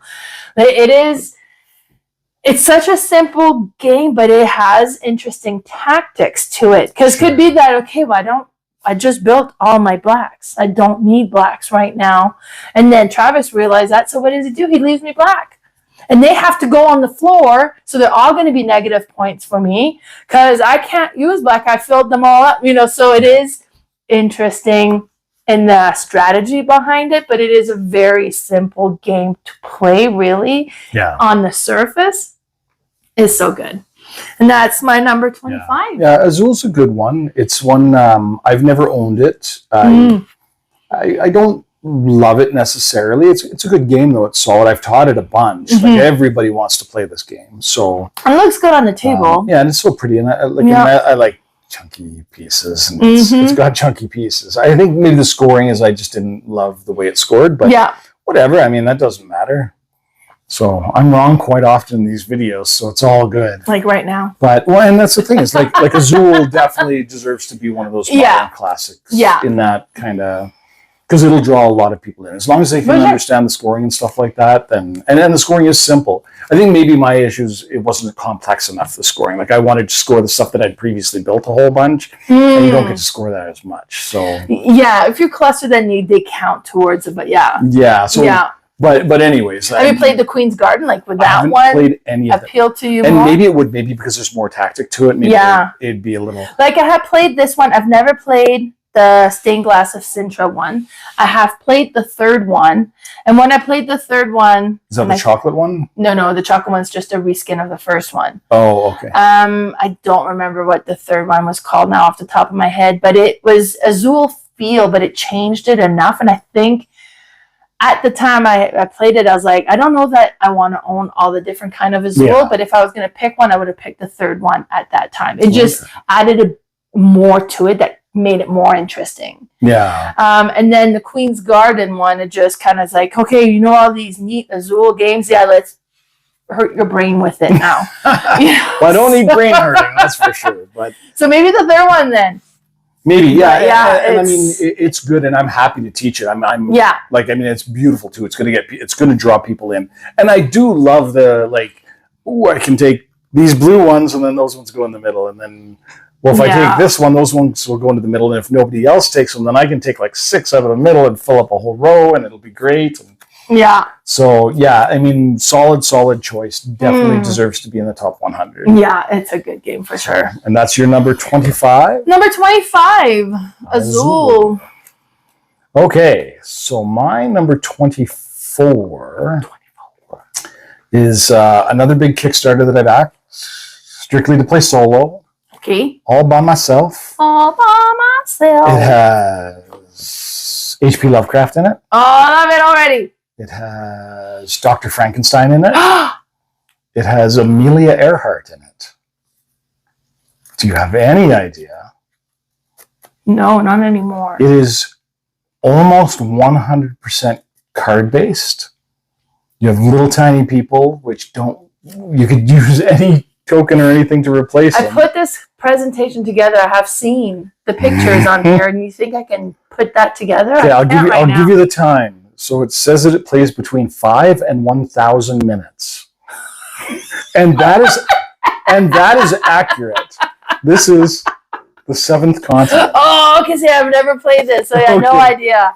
Yeah, that's hilarious. So the 7th continent is great. It's literally just a couple big boxes of cards, and they're all numbered. So they're either going to be an item of some kind or a map. So what happens is you're just on this deserted continent. You start out on the first tile, and you don't know what's going on. You have a curse that you've chosen, but you don't know any of the details of the curse. So you're literally just exploring. And so the first game that I played, I probably played 4 hours, and I didn't know what I was doing, didn't know where I went, fell down a cliff, got hurt, and then got eaten by a bear and lost. No idea what I was supposed to do. Yeah. And I immediately reset it to play it again. Because I was like, this is great. This is amazing. It sounds neat. It does sound neat. Yeah, so but the box shows nothing. It shows nothing. Well, and that's intentional because they don't want you to know anything. They want you to come in and explore this thing and find out. And the second game, I figured, okay, you know what? There's a little cave over here that I just blew past the first time. I'm going to go explore it. Oh, wait, I found a gem. Oh. That activated a little bit of story on the card to tell me, hey, you know what? A bit more direction. Yeah, you could do this thing. Oh, okay, that's what I was looking for. And it all starts out roughly on the island. Like there's several different curses, so scenarios. Great. So you might start out in different spots, but you can go to the same spot because if you take, like, I think it's something like 5,000 cards or something ridiculous like that in this box, maybe with the expansions. And you can lay them all out, and it's a gigantic continent. It all connects together. It just depends where you start your scenario. And the checks are really neat, too, because your life in this game is your deck of cards. Oh, no. So it's going to be your items that you can craft, like different things you can do, different actions you can take. And when you decide to do a task, so let's say you decide to climb down a mountain like I tried to do, it says you're going to have to reveal at least 3 cards and you need this many successes. Okay, well, I'm going to choose 5 cards because maybe that'll be good. So I'm going to flip over those 5 cards and they're going to have icons on the top of them that show whether it's a success or a half success. So these little stars or a 7. So you could use more if you want to, but then you could use 9, but it wastes a whole bunch of your life and it goes into the discard pile. Oh. Now, when you eat or rest, you can gain cards back to your pile. Oh, but it is limited. It sounds so good. Oh, it is for sure. And then you flip over those cards and you might have 4 half stars, but they're all the left side of the star. So they don't match up, so they don't count as successes. So you got enough to succeed, but they're just not the right ones. And yeah, like it was just, oh, it's so solid. So I finished 2 of the curses out of like 5. Then, of course, because that's the way I am, I got rid of it. But I got rid of it because there's supposed to be 7th Citadel coming out, which is going to be a fantasy theme where you're dungeon crawling. What's this theme? This is your Lost on I guess it's like more like real life is Amelia Earhart and stuff, so it's more like... Well, you also have Dr. Frankenstein, who can create a monster who can run around. So it is fantastical. There's something otherworldly going on in a lot of the curses and on this island. Like it's something... Like this is where Amelia Earhart went to. Okay. This is why she disappeared. That's where she landed. Yeah, okay, and it's just, and they've come out with a couple of expansions where you can go into like airships and stuff like that, and travel down caves and stuff like that. And the one negative that I did have with this is it is punishing because you only have a certain number of resources, and everything you do costs actions. So if you do go into one of their traps, because they set up like caves where you don't need to be there unless you're in a totally different thing, but you're going to keep pushing down that cave because, well, it's got to be there. And you can just die. Oh, and you just kind of went the wrong way. Yeah, or you can fall. Kinda, Like I fell off that cliff and I was on this little tiny outcropping. I had And no you're place to stuck go. It was basically just I could try to swim or climb back up, but I don't have the skills to do it. So it can be a little punishing, and you can. But they have a suggested, if you don't want to be too hard on yourself, because this is when you die, you die. But you can also set it up so that you just back up a little ways, because it has a great save system where cool. when you're playing, you play like 500 hours of it, and then I got to put it away for the next month or whatever. So you take your card that you're on plus the cards that are right around you. You put them in there. You stick it in the. Time Stories has something like that where how you store it kind of sets. Sure. Okay. Right. When I was watching the recap of this, they had mentioned Time Stories, and I've never played Time Stories. I haven't either, but I opened it because I bought a secondhand and it was set to where they're at. Like, and you got all these extra spots because this is where we're at now. So it was interesting. Yeah, it's such a good little. This sounds good. Like I played Epic PvP, and I got this game because I loved it because your deck is your health, but it's also your deck and how much cards do you want, but then you're slowly killing yourself, and I thought that was so neat. So I love that aspect of it, and then the sound and the look of it reminds me of Destiny's, which I absolutely adore. It does have a bit of a Destiny's feel to it, and it's neat because they do make it so some of the card, like you're going to pull out card 216, there might be 3 copies of that. Oh. And you don't know what's on the other side, so you just pull out 316, you stick it down there. It's a fog of war scenario, so you don't know what's on the tile until you actually go to the tile. Like it's so slick and clever, and they made a retail version that's there's a little bit less in it. I think they took 2 of the curses out and cut the map down a little bit, but yeah, I mean, I played a lot of it, like a couple hundred hours, and I played 2.5 curses. Oh wow! So no, I also because you can play them again until there's so much that and I like to explore. I like to kind of look at everything. As long as you do it smart, you can make it quite a ways. So that's cool. But that sounds so good. So that's my number 24, Seventh Continent. Oh, man, I need it. It's a fit right up there. It's a gooder. That's so good. Okay, my number 24. Is one that I talked about earlier, I think last week, that kind of reminds me strongly of this one. This is by far the older version of it. They just recently redid it. That looks amazing. I don't know if it was like the 25th anniversary, but with like all 3D components in it, and it looks really good. And that is Castles of Burgundy. Yeah. So, and this is like I don't know, like this was a reprint. I think this is the 25th anniversary edition. Is it? Or 20th maybe, and the big fancy one is. One, because I don't even have this version. This is the one I have. The one before. Yeah. So I have like the original one. Like mine is not quite as bright as this one looks. It's more like beige and green and lighter green and a little bit of darker green and a bit more beige. But it's such a good, like it's a neat game.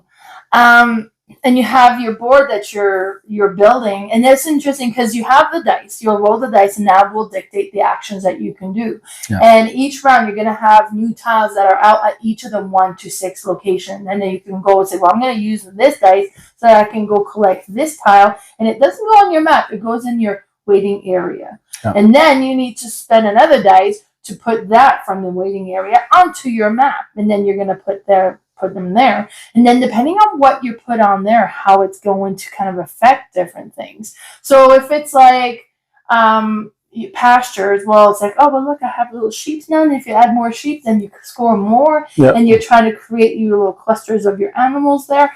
Or you have like a mine, and then you can go and you have a mine now. Or you have the castle, and the castle will kind of do. And then if you complete a cluster, then you get the benefits of having to complete the cluster. And then you'll get like some resources that you can then as well like sell to trade and different things. Like it is neat. It is such a good game. Yeah. Neat. This is such a rich game, like for what is going on in it. And of course, if they're gonna reprint it and do it again and again and again, and it's such a hit every time it gets played. And like the latest one that added like this other map that you can add these different is it like grapes? I think it was an expansion maybe from the previous one that they added in, or maybe it was a new expansion they just created. Maybe for this one, yeah. So like, and it's honestly, the game doesn't need it. It's so good just on its own, but it is so interesting. I really, really like this one. Like I said, I have the beige down, washed over version that is so good. And then you have this version, and you have the other one that has like the 3D printed components if you wanted to. Yeah. Like you could go like, and honestly, I think to go all out with everything would be much. Like it just like it was. Yeah. It would look really cool, but it's like it gets cluttered. Carla, I think, had like the castles were 3D, but the rest are nice Chunky tiles. tiles or something, which was really good. But the little wooden bit tiles just sound so neat. Yeah, well, even these are just cardboard. Like the copy that I have is this one, and it's just little cardboard tiles, little tokens. And I don't know that I need a lot more. I think it would just get like because your board would have to be bigger with all the extra. Like the big 3D components and stuff like that. More room. Yeah, and I mean, it was solid gameplay. I don't remember all the details to it because we haven't played it in a good year or so, but... Yeah, last time I played it was, I want to say Card Treat, but not this last one, the one before in the fall. Oh, okay. Early fall. Yeah. And with the fancy bits and stuff. And it's like, oh yeah, this is so good because it had been quite a while since I played my copy. And yeah, oh yeah, it's right there. So good. Yeah. Do you know when it was originally done? Yes, it was published in 2011. Oh, okay. So it's in that like Carcassonne kind of area. Yeah. So I want like, so this one for me, like when we started with like Catan and Carcassonne, we got into those ones, and then this was our next step into a little bit more serious gaming. And it was great. Like there's so many decisions to be made. But yeah, it's a wonderful pick. I don't want to talk about it too much. I wonder why. But yeah, that's good game. Yeah, solid game. So you're number 24. The Castles of Burgundy. The Castles of Burgundy. Nice, that's so good. Okay, so my number 23. Hey everybody, so welcome. We're now on number 23 for the third time. Wait, what? First time was all going great, except when you do over 5 hours of video recording, sometimes battery dies. Wait, what? Second time, because we're so conscientious about a battery now, we didn't turn the microphone on at all. So luckily you were on it like right away. Sure. It would have been really funny if we went through a oh few my more. God, I would have cried. Yeah. I thought I was gonna cry the first time. So yeah, I feel bad, but here we are. We're back. Yes. So Travis, what is your number 23? Well, my number 23 is a game called Dinosaur Island. Nice. So in Dinosaur Island, it's basically Jurassic Park in a box. It really is. Oh, it's. Have you played? Yes. Oh, okay, perfect. So, and I was lucky enough to pick up the expansion just the other day. So I'm hoping cool. to get it to the table soon because it has plesiosaurs in it. But anyways, it's Jurassic Park in a box. And the way it works is it's set up into a couple of different phases. You've got 4 different phases, I think it is. So your first phase, you're going to take these big chunky, what are they? They're dice, but they're... The DNA. Yeah, they're DNA, but they look like amber. Oh, so yes, they look like they should have a mosquito stuck in them, and I wish they had done that in the production, but that's okay. But you take these big chunky dice and you roll them, and they have different types of DNA on them, and you set them up above the board, and then you kind of draft between the players what you're going to take and what upgrades you want to take for that round. And then in the second phase, I can't remember exactly what it is, but I think you're purchasing all the different upgrades for your park. Mm-hmm. And then in the third phase... like you're assigning your workers. Oh, yeah. It's like a worker placement on your own board where you're actually using your stuff that you've purchased to select different... And you get those cool tracks where you get to level up the tracks and stuff in it. And, yeah, you're just using this DNA to create dinosaurs. And then you're going to load your park with dinosaurs. And the dinosaurs have different ways to attract people, or they attract different people at different levels. Mm-hmm. Some dinosaurs are more exciting than others. Some are more exciting than others, yeah. So then in the last phase, you actually get to put the stuff out on your park, and and put all your new dinosaurs out, and then you reach into this big bag that's full of a whole bunch of meeple. Yeah. And there's I can't remember which color's the good, which color's the bad. I think the yellow meeple are the good guys, and the pink ones are the hooligans. Yes. But you pull out a handful of these meeple, and you get to put them all into your park based on how much room you have in your park. But unfortunately, the hooligans get to go first, and they don't make you any money, so they just take up sneak space. in, yeah. Yeah, so you got to be careful you don't pull too many hooligans. And then you go through and you score, and then you have to, based on your threat track, so you can build up security and stuff like that and fences just to increase the security of your paddocks and stuff. But if your security threat is higher than what the dinosaur threat level is, you're good. But if the dinosaur threat level is too high, your dinosaurs break out and eat some people. And of course, because the hooligans are good at hiding, Yeah. they eat the people before they can pay you. So yeah, it's just, I don't know, it's a wonderful, wonderful, it's Jurassic Park in a box. It really is. If you love Jurassic Park and you like board games, you need to play this, because it's what it is. It's just wonderful. You know what I was impressed with this one is just how easy it was to follow the different phases. That game is so well designed. Yeah. It's very clear. First you do this, then you do that. Now you do this. And then it's all like laid out for you. Yeah, because there is a lot in the game. Like, it is fairly in depth. Like, there's a lot of actions that you're taking, but the way that it's split up, that phase 1, we're all working together. Phase 2, we're all doing this together. Phase 3, we're playing an individual game. In phase 4, we're doing another individual game. It's so perfect. Yeah. It's well done. Yeah. It's just great. So, but yeah, that's my number 23, the amazing Dinosaur Island. Oh, and I forgot to re-mention, I love this about it. When I opened up the Extreme Edition, the first player marker is one of those old snap bracelets from the 80s. Oh, right. Yeah, that's cool. I just love it. It's just, well, it does have like an 80s color scheme, like the whole thing. And the boxes and the commercial, when they first came out on Kickstarter, they had a commercial for it, and it was just a whole bunch of guys in the 80s doing 80s things, and then dinosaurs. It was great. Oh, that is exciting. But yeah, so that's my number 23, Dinosaur Island. Nice. My number 23 doesn't have quite the same excitement level as your game does, but it's so, oh my God, it's so good. And it's a negotiation game. And that's Chinatown.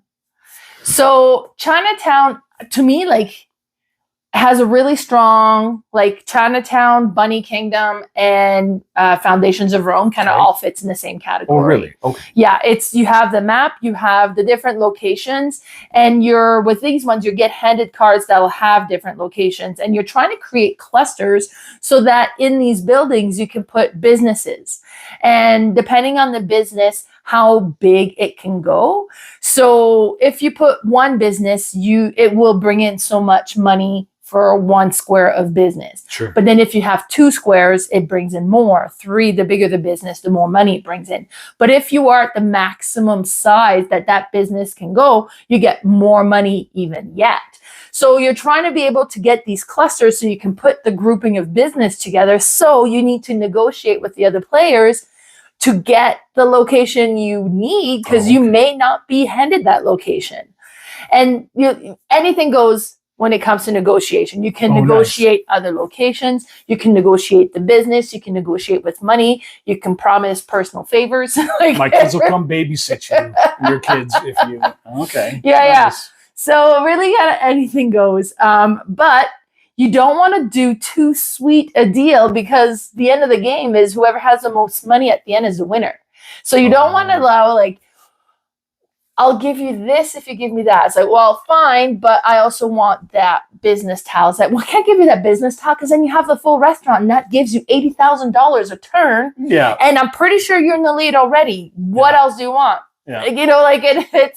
It's just a really neat negotiation game.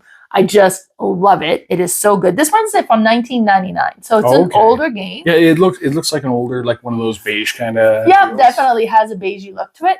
Yeah. But it's still so good. Still so good. I bought this one secondhand, and when it got from somebody in Edmonton, so somebody picked it up and brought it to me. Yeah. And when it got there, it was still in shrink.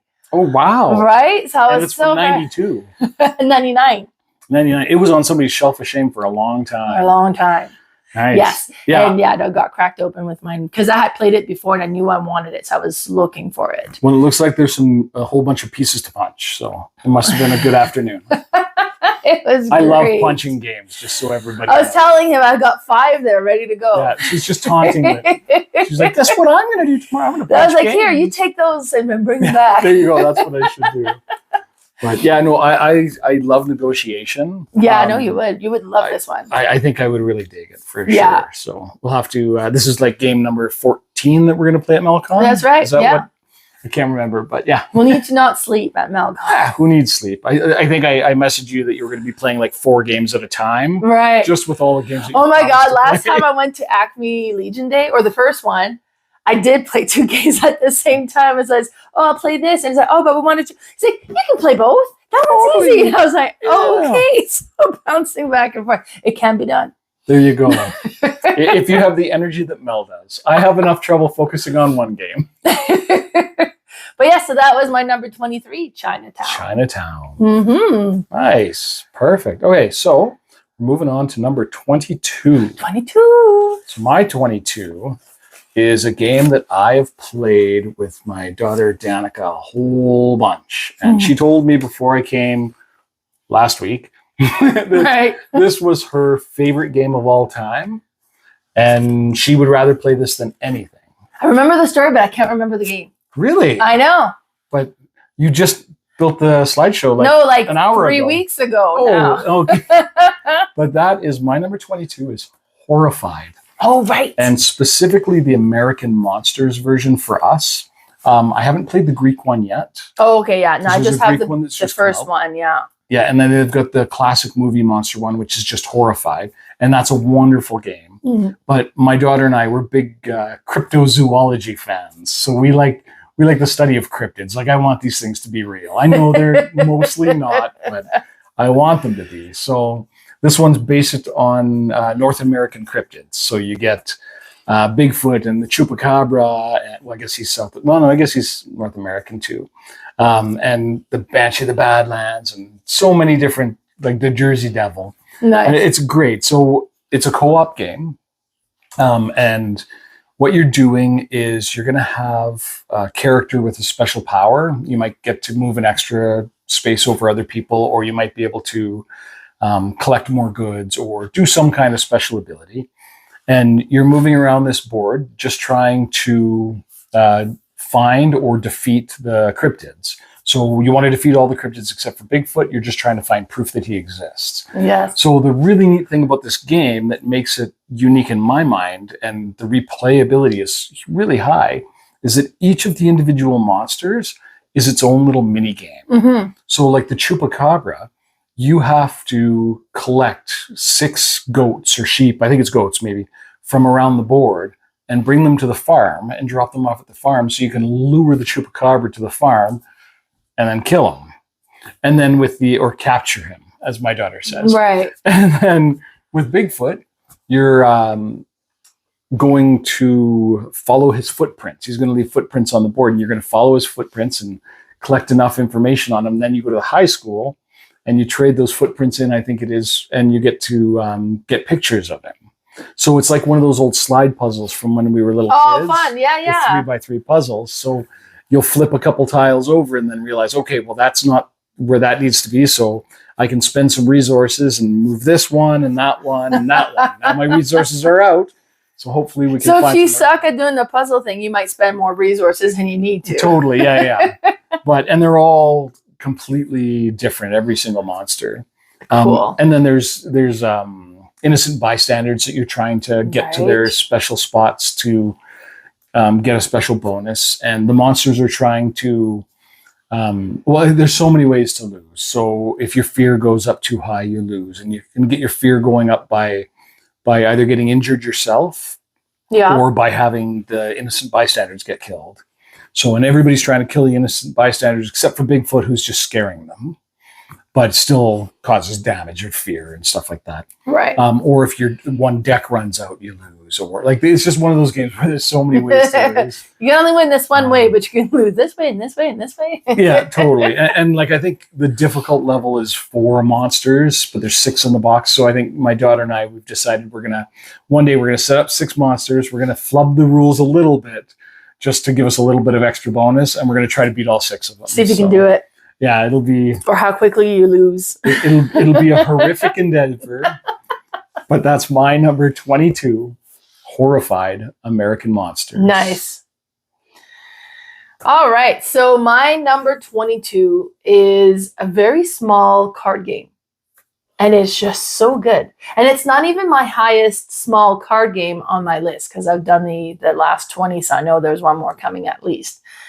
But this one is one that I think has been on your list already. Okay. And it's just so amazing. They've redone it now with the flower theme, which I'm not going to replace my copy because I love the bean theme. Oh, and that's Bohnanza. There you go. It's funny. We did this like a week ago and I forgot what your list was already. I know. It's quick. It's a quick out. Yeah, that's okay. So Bohnanza is another negotiation game. Like it's... First of all, you get cards that are handed to you, and you cannot sort your cards. You got to keep them the way that it is. Mm-hmm. What it is. On your turn, you're going to plant the first card into your garden. You have 2 gardens. Now, you can plant more if you want. So if you have the similar beans, you're going to plant more. But you have to plant at least 1. There's no option. Then once you're done your planting, 2 cards get flipped up. And those are the markets, and you need to trade them out or decide to keep them. Sure. Now, it could be that I planted a black-eyed bean, and their black-eyed bean comes up. It's like, I'm not trading that. I'm going to keep it and plant it now. Sure. But there's a wax bean, and I have a coffee bean coming up, so I don't really want the wax bean. Does anybody want a wax bean? Will you give me a black-eyed bean for a wax bean? And, so you kind of get into the negotiation. No, I don't have any black-eyed bean. Okay.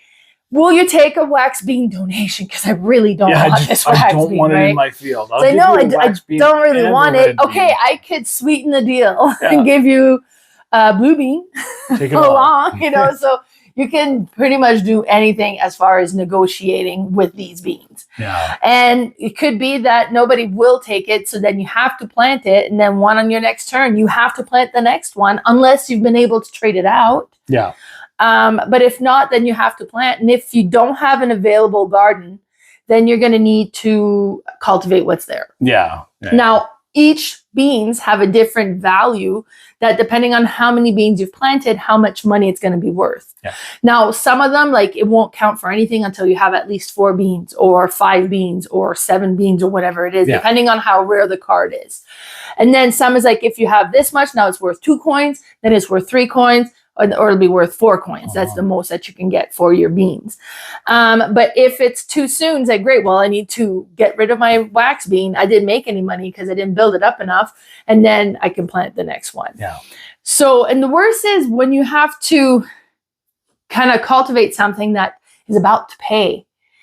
Because you have to plant it because you didn't able to, because it's 2 cards back behind and you can get a bunch of money. Right? No choice. Oh my God, that's frustrating. So and then you your motivation goes right up when you're negotiating. But totally. This is such a great, great game. Yeah. I absolutely love it. Then the back of the card is the coin. So you would keep 1 and put it. So then the next round, because you go through the deck 3 times, but then the deck has less and less cards in it because you've pulled some out. So then some of the rare beans are getting even more rare and hard to so you got to keep that in mind as well.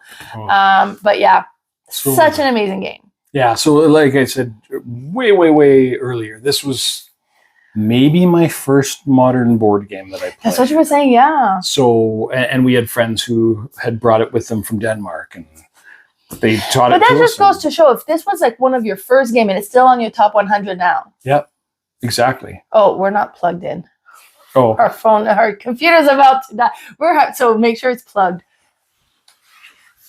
Are you plugged in? Well, and is that plugged in the... Maybe not. Excuse me, guys. Oh my God, battery sucks. And my laptop has no battery life to speak of. So, and it looks like we're just not plugged in the... Technical difficulties, guys. Hopefully our microphone is working though. Okay, we're good. We're plugged in now. Jeez. Okay. Okay. Well, yes. So that was my number 22, Bohnanza. Bohnanza, great game. Okay. And now we're number 21, last 21. one of this installment. 21 again. Yes. So 21 is a game that our buddy Ashley taught me. Oh, okay. And I didn't really have any interest. And I was scheduled to play another game at a little convention. And somebody was sitting at the table that I was at, and they really wanted to play, and there wasn't a seat. So I was like, well, you know what? You play. I'm going to go see what Ashley's doing over there. Because it had a cute little waterfall and stuff like that, and little animals. So I thought, you know what? I'm gonna go mosey over there and check. And she snuck me into her game. And it's this, it's about building a habitat in the Amazon rainforest. Oh, yes. It's called Life of the Amazonia. Nice. So Life of the Amazonia is a bag builder. So this might be my first ever bag builder. Oh, really? Yeah, I'm trying to think of it. Like, there must have been a little at some point. I know you've played Wonderland's War. That's a bag builder as well. Oh, that's true. Yeah. Okay, so second bag builder. So second bag builder. Yeah. But yeah, so what it is you're going to start out with a handful of different little tokens. I think there's 10 of them that start in your bag, and you're going to draw out a couple of them, and they're all really low level, like 1 money, 1 tree, 1 food, 1 water, or something like that, or 2 food, I think is the lowest one. But you're going to pull out your 4 tiles, and then you're just going to try to manage them as best as you can. So on the waterfall on the left of your screen there, or on the right of your screen there, I don't know which side it's going to be. It's going to mirror. There you go, on the left side of your screen. It's going to look like that. Okay. So there's, on the top track, it shows, I think it's leaves on the top. So you can spend a leaf and then increase the size of your park. So you grab another tile and you place it as best as you can. And then you can also increase a tree level. So you can spend, I think it's leaves again to get trees. So you can add trees to your thing, which will help with scoring. Okay. And then you can do a water track, which will let you add lily pads onto the thing, which will help you with scoring as well. Because the way it works is everybody is going to be playing off, I think it's 6 communal animals in the middle of the board. So there's jaguars and woodpeckers, and they're all going to score differently. So like the woodpecker in the base edition or whatever will play, you score points for every woodpecker that's beside a tree. Okay. So 1 woodpecker beside 1 tree. You can't put Makes 2 sense. woodpeckers beside the same tree. They need their own trees. Frogs with lily pads. Caimans score based on how many lily pads are in the water. And each of the scoring mechanisms for each animal, there's like 5 of them, I think, plus they gave you a blank side, so you can create your own if you wanted to, if you were that industrious. But yeah, and then you're just trying to collect these animals off of the scoring cards, I suppose it is, and place them into your area. And then at the end of the game, you're going to score points based on where your animals are in the habitat and how everything goes. And it's neat because you have individual player powers as well. So you can choose. So the first game that I played, I got to be a manatee. Oh, fun. So the manatee had to have a water habitat of like 5 tiles in order to be able to play them. But as soon as you meet that requirement, you just get to play them for free. Nice. But then every time I did something, I can't remember what it was exactly, but his special power was that once he's in play, every time you say play a lily pad, you can swap a water tile for another water tile or something like that. Like they all have individual powers, and it just makes it so that there's a lot to the game. And then once you've spent your tiles, once you've spent your tokens, you put them in this little boat, which is your discard pile. And then once you can't draw out of the bag, you dump your boat back in and keep going. Oh, cool. Yeah, it's just a very clever little design. Beautiful. It kind of sounds a bit like an advanced Cascadia. So I haven't played Cascadia. What? I think you yelled at me about this like 4 episodes ago. Yes, I think it's worth yelling again. But You've had 4 episodes to change the fact. totally. Well, you know what? You can only play so many games. But yeah, and then there was a little expansion that gave you a Black Panther. Oh, okay, well. Instead of a Jaguar, you just replace it with one of the Jaguars. And I really want to take one of the Jaguars, and I don't know if my OCD would let me do it, but I really want to paint one of them pink. So it'd be the Pink Panther. But maybe one of these days I'll do it, but there not you today. go. Not today. Not today. But that's my last one Number of this 21. whole session. Yes. This has been such a short session. It's flown by for me. I don't know why. Flew by. But that's it's been my 3 number. weeks in the making or 2 weeks in the making. So I don't know. There you go. So my number 21, Life of the Amazonia. It looks good. I haven't played this one, but I'm intrigued. We'll have to play it at Melcon. Jeepers, yeah. Yeah. Well, I could totally play that along with Cascadia. Totally. All right, my number 21 is a race game. I actually quite enjoy my race games. Okay. We play those a lot. My boys are motocross racers, so it tends to be one that is easy to lure them into. And this particular one is called Camel Up. Oh. I was super impressed first time I played this one because I opened it and I opened the board, and then you open the board and ta-da, there's like a 3D oasis that pops up. And this is a second edition one. So the first edition, from what I understand, plays very similarly, except the pyramid is cardboard and elastics, while this one's kind of a bit better set up. But the dice goes into the pyramids. And then on your turn, you can do a few things. You can bid on the leg of the race. You can bid on the overall outcome of the race, who you think is going to be the winner, who you think is going to be the loser. Or you can also kind of put out like a cheering or booing thing along the track. Or you can roll a dice. Yeah. And then you don't know which dice is going to come out and what number it's going to be. It's going to be between 1 and 3. But then whatever color comes out, that camel is going to be moving forward. Now, if for any reason that camel has other camels on top of them, they all move forward. So if you have yellow, blue, green, and yellow, I think I already said yellow. You did, but that's okay. But so when you roll a blue, then anything that's above the blue also moves along. Anything that below stays behind. But then you also have the crazy camels. And you have a black and a white camel that are kind of loose in the race, and they're running in the opposite direction. Yeah. So if you land on one of those camels and then that number comes out, that camel's going to carry those camels backwards. Totally. So it's mayhem. You just don't know who's going to win. But if you guess early on the overall outcome of the race and you guess correctly, the first one who guessed correctly gets a bigger prize. Yeah. But I'd be like, okay, yeah, red is winning. It's like I got the obvious lead. But then red landed on the white camel. The camel went behind, and all of a sudden it's like green is going to win. It's obvious. Yeah. But like, so how early do you bid? Or how early do you hold back? But then other people might bid, so you're not going to get as high a price if you don't. And then at the end of the game, it's whoever makes the most money wins the game.